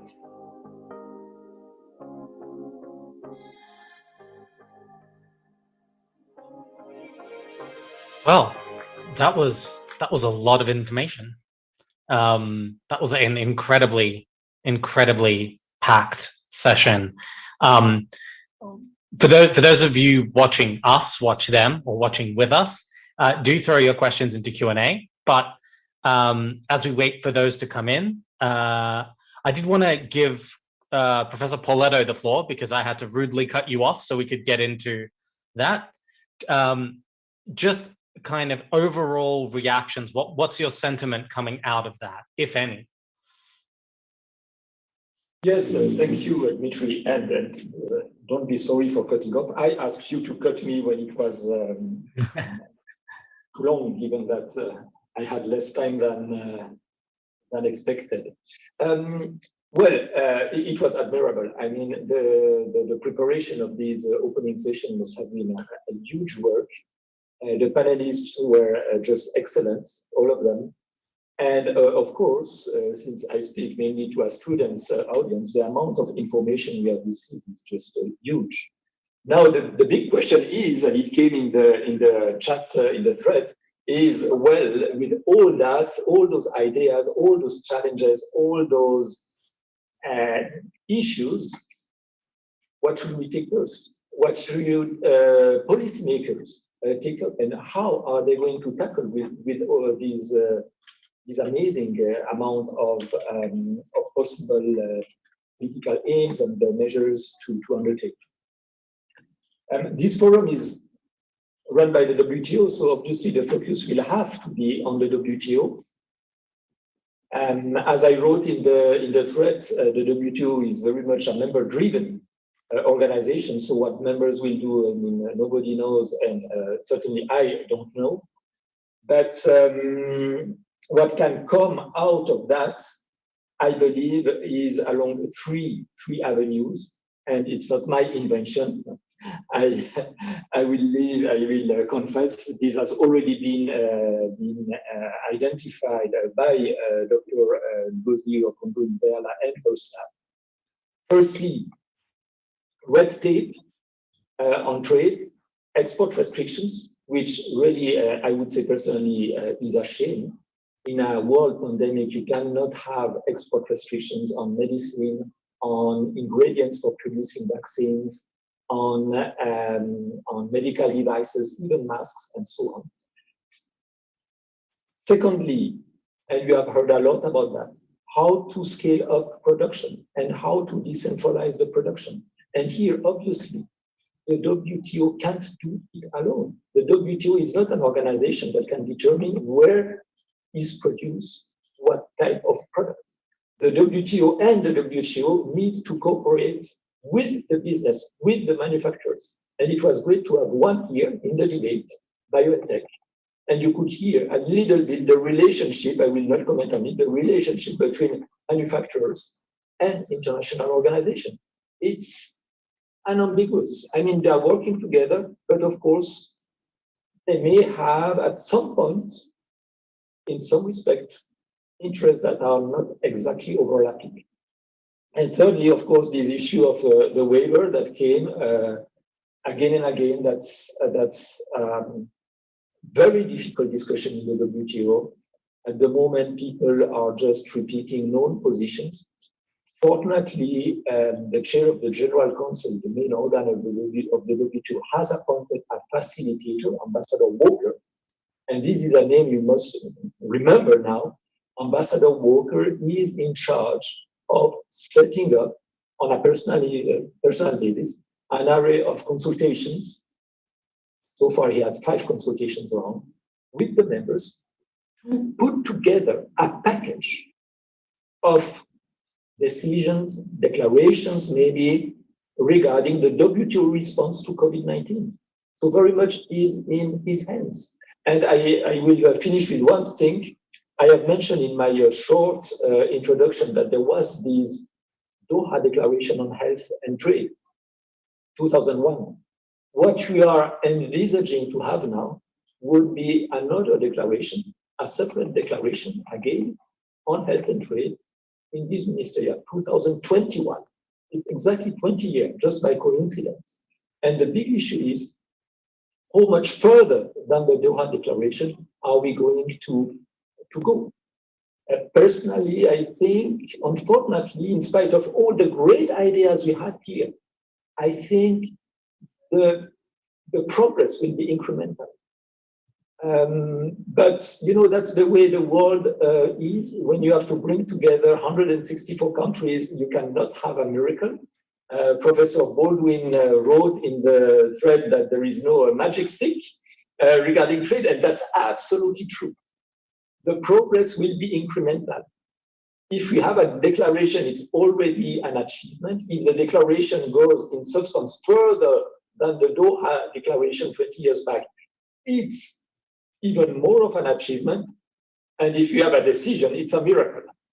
But I don't think we will have a decision. A decision means there is some legal context. It has to be legally operational and legally actionable. And we don't have time to reach that by end of November. I don't know if I answered your question, Dmitry. At least it's my after listening to that. No, I think that was a very comprehensive answer, and it kind of, I think, sets us up for the counterfactual, which is a question that came in from Abu Salah on the Q&A. which I might throw first to Dr. Remy. The question was, are the fundamental existing trade rules a problem? Do they need to be modified or indeed supplemented with new rules to tackle these issues surrounding development and health, especially in the wake of the pandemic? And I think I can suspect your response from what you were saying during the watch party, but I'd be curious to hear it from you. Yeah, thanks for that. I mean, before I get to the actual question posed, and thank you for it, I think, the discussion among us, sort of WTO experts, and I did say in the chat, what is a WTO expert? I got some really interesting responses, one of which is, when it's not your area and you need to defer. But I thought we needed to take a step back a little bit. We are all sort of seasoned in this, whether it's from a economic or a legal perspective. We are not the audience, I think, typical audience for this kind of forum. Remember, this is the WTO's public forum. It's meant to sort of deconstruct the issues and make it a live issue. And so I thought in terms of the marketing and in terms of even the choice of theme, which is like trying to make the WTO front and center of some of the issues confronting the world economy and the average person, I thought they achieved quite a lot in bringing on to the panel various perspectives, and particularly highlighting the health perspective. And so maybe it was a little bit ambitious for us to expect them to talk about things that are within our ken, sort of, agricultural subsidies and talking about climate change and talking about, these are real world issues, but from a more technical point of view, maybe this is not the forum to expect that to happen. And in a sense, I think that might be one of the problems that we started off confronting the trade agenda, is how do you make the issues live, but nonetheless sort of progress on some of the technicalities, which is the reason we follow, the reason we want to attend these debates, is because we want to also hear what are the solutions to some of these problems. And I found my own reaction to when we started going back to the technical dry issues was, oh gosh, these are such dry technical issues, right? So when we started hearing about agricultural subsidies or domestic support and all of these kinds of things that are typically within our remit, they just didn't play off as well. I thought talking about regional trade agreements when, for instance, the new Secretary General came back and really brought it back to the trade issues, it felt a little bit to me like this is not really stuff that is so interesting anymore. And so I kind of had to do a little bit of a, where does trade fit into all of these? And I thought that discussion and to answer the question about where does development fit into all of this, sort of, is it, we make the rules and sort of leave it to these national domestic constituencies to make it work for the vulnerable groups. And I think that has been the problem with trade. That's why we're seeing the backlash, because it's not coming from a bottom up anymore. It's sort of, or it hasn't traditionally come from a bottom up approach. And that's why discussion about the SDGs and sort of the things that touch people's lives now has to come front and center. As I started off at the beginning, I'm not sure what that does with the traditional issues of reform, and because the two things do have to connect, they have to come together. In order to make any headway on these newer issues, we need to fix some of the fundamental issues that the WTO has not overcome in the last sort of 5 to 10 years. Doha is not anywhere close to completion, and that we're bringing on these new issues. So I think part of the problem is how do we create that coherence and that coordination across all of these different areas that the WTO is sort of bringing into its fold, remain legitimate and not leave back the issues that have been on the table for so long. I don't know the answer. I don't think the plenary gave me more answers, but I think that is really the challenge of the 21st century for the WTO. That's not a small challenge either. I might turn to you, Inu. I guess from the other side of the coin, you described yourself as NTB, non-tariff barriers, being your favorite thing. You're very much the tradies tradie. You and I have had long discussions about the details of this stuff. When you hear a plenary like that is, as Dr. Remy was saying, talking about these huge issues, do you see entry points into the actual rules where you could affect some of these changes? Or is it more a case of an entirely different conversation altogether? Well, it's interesting because I think it's maybe a little bit of both. I agree that this is aimed at a very different audience, maybe not the trade nerds in the world who like to get down to the nitty-gritty details of things. But at the same time, we are all attending. We're here for these discussions to engage on these issues. And the fact of the matter is, when we look at what was presented today at this opening session, as many of my colleagues have noted, there's just so many issues out there. The diversity of problems that we have is immense, right?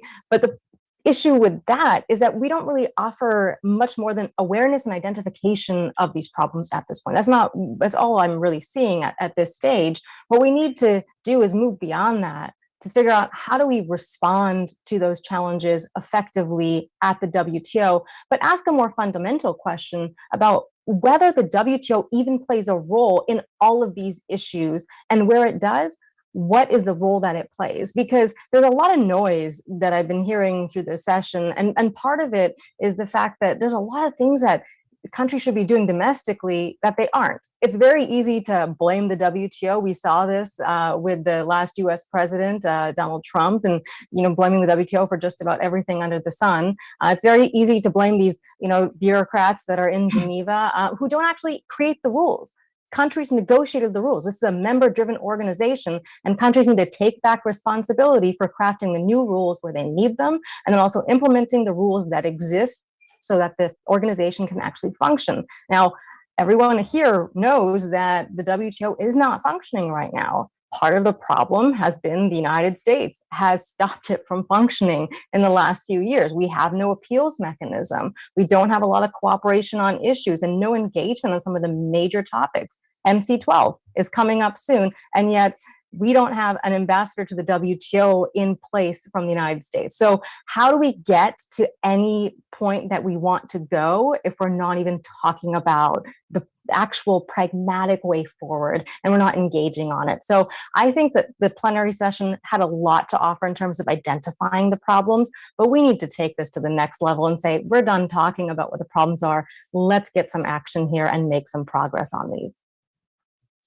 It's a really interesting framing, and so that last part about taking it to the next level.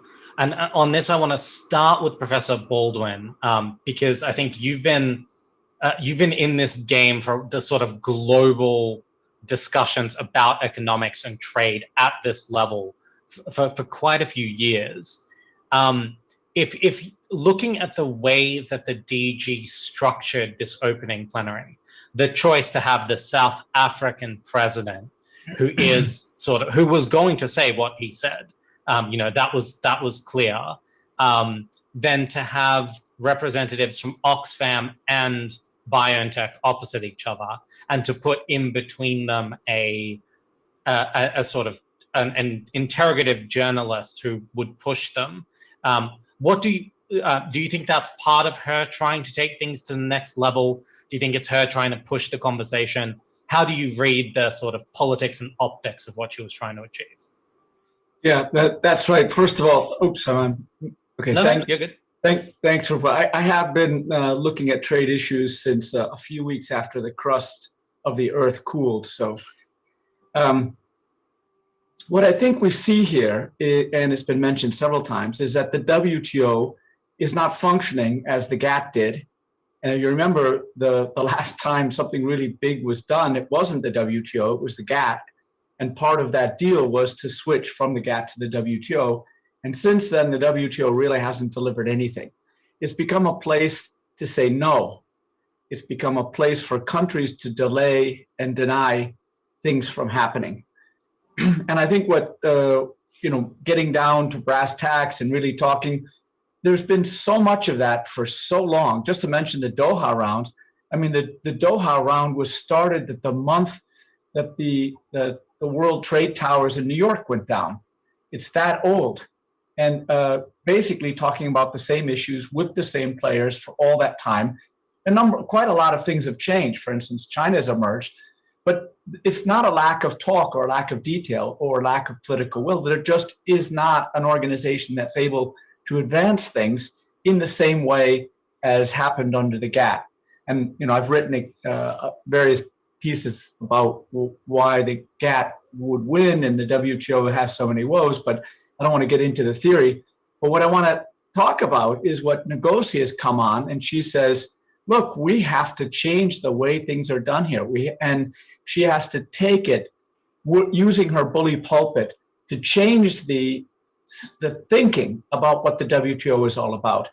And I believe that she hopes that by making WTO about people and about saving lives, it can start to do some things. And as it starts to do some things, let's say on vaccines or medical trade, that seem to be viewed as making a big contribution to the world, it may also help it solve some of these other technical issues.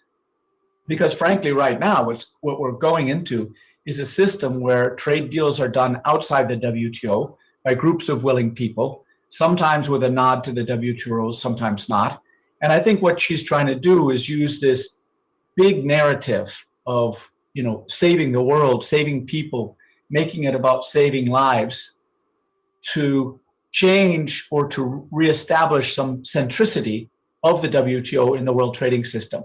And so I think she's taking a gamble, she's making a ploy, but it's not so risky compared to the alternative, which is just to pretend we're going to pursue all the issues like we have for the last 5-10 years and hope somehow magically we're going to come together with an agreement which has eluded us somehow for the last 5, 10, 15, 20 years. So that's the way I view what she's doing, is she's making a kind of Hail Mary play to change the perception, to get some things going that really were never WTO issues before, but with that creating an updraft, perhaps creating cooperation that could spill over to other more traditional trade things. Dimitri, can I just jump in on that? Of course. I think that's exactly what she's doing. The problem with that gamble is that the WTO then becomes a common leveler in a sense, right? We attack lots of issues without let's say, the hard-nosed technical approach that the WTO has traditionally stood for. We become relevant in areas where indeed it's about existential, just existentialism. The WTO being part of the broader conversation of saving lives, akin almost to a WHO role, a public good role. And I am all for it, and that could be for a number of factors. It could be that the idea is to generate more enthusiasm about the WTO, and that then becomes the uplift you need to tackle the harder issues. It could be a function of the fact that that's her area of comfort. Let's be honest, as I said, the vaccines is an area that she's well known in, an area that she probably can be a rallying cry for, because everybody would expect that would be the first area that she kind of prioritizes. I've seen also a sort of a push for fossil fuels. That's also another big common SDG type goal. But I'm not hearing the same level of enthusiasm. Maybe it's me, I'm not in Geneva, but I'm not hearing the same levels of enthusiasm for the things that have bedeviled the trade agenda, sort of the WTO dispute settlement, the reform on issues such as pacification of developing countries, issues such as the monetary role of the WTO.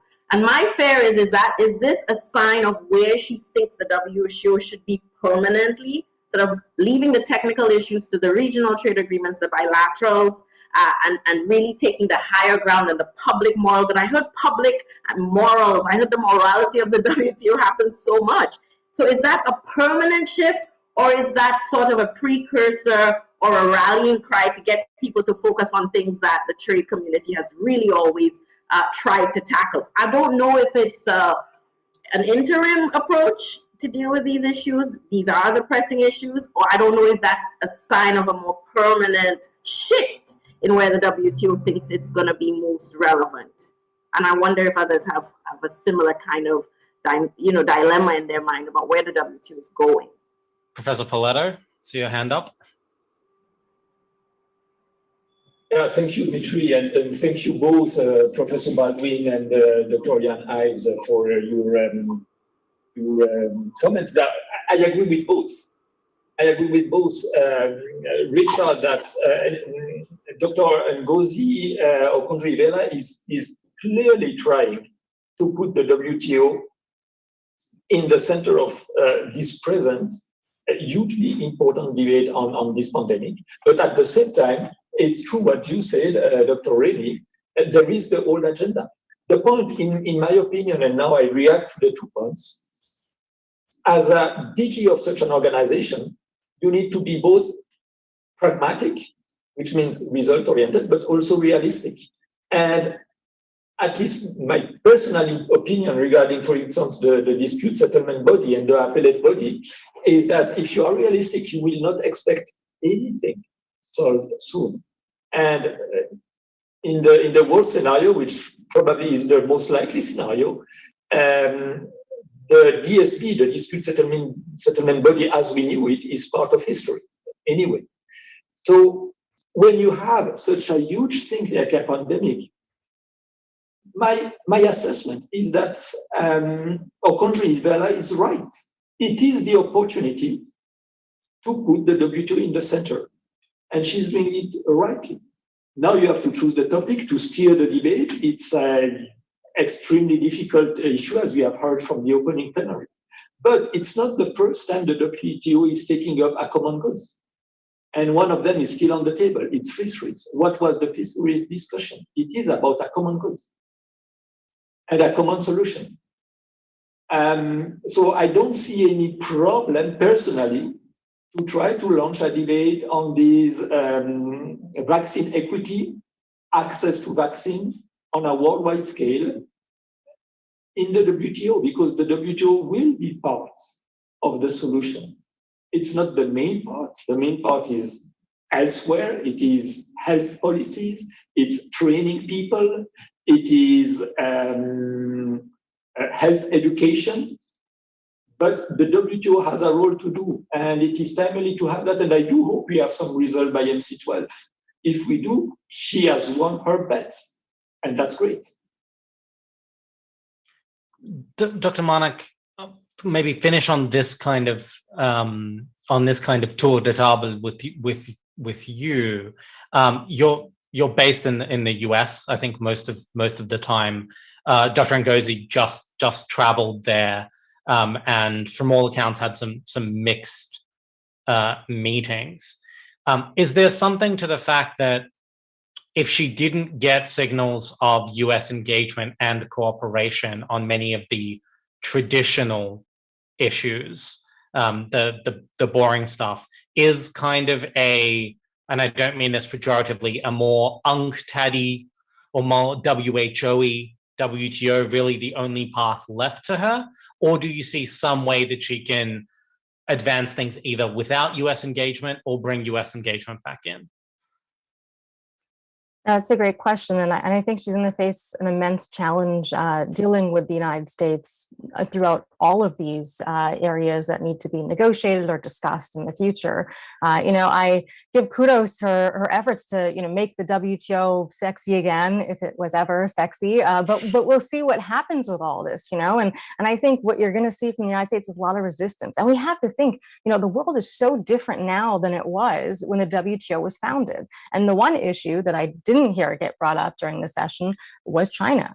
And China lingers very heavily on the minds of policymakers in Washington on every single policy issue, and trade is no exception.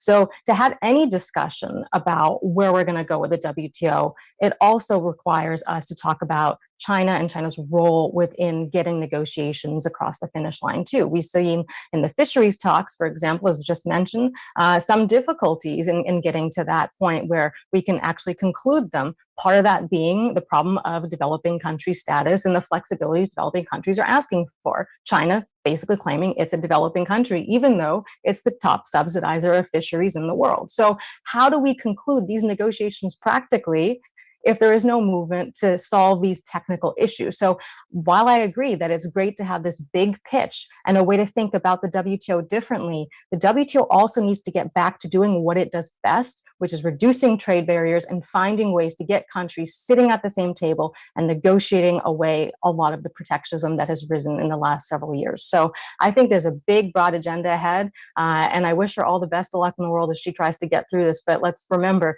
it's a member-driven organization, and the members just aren't cooperating right now.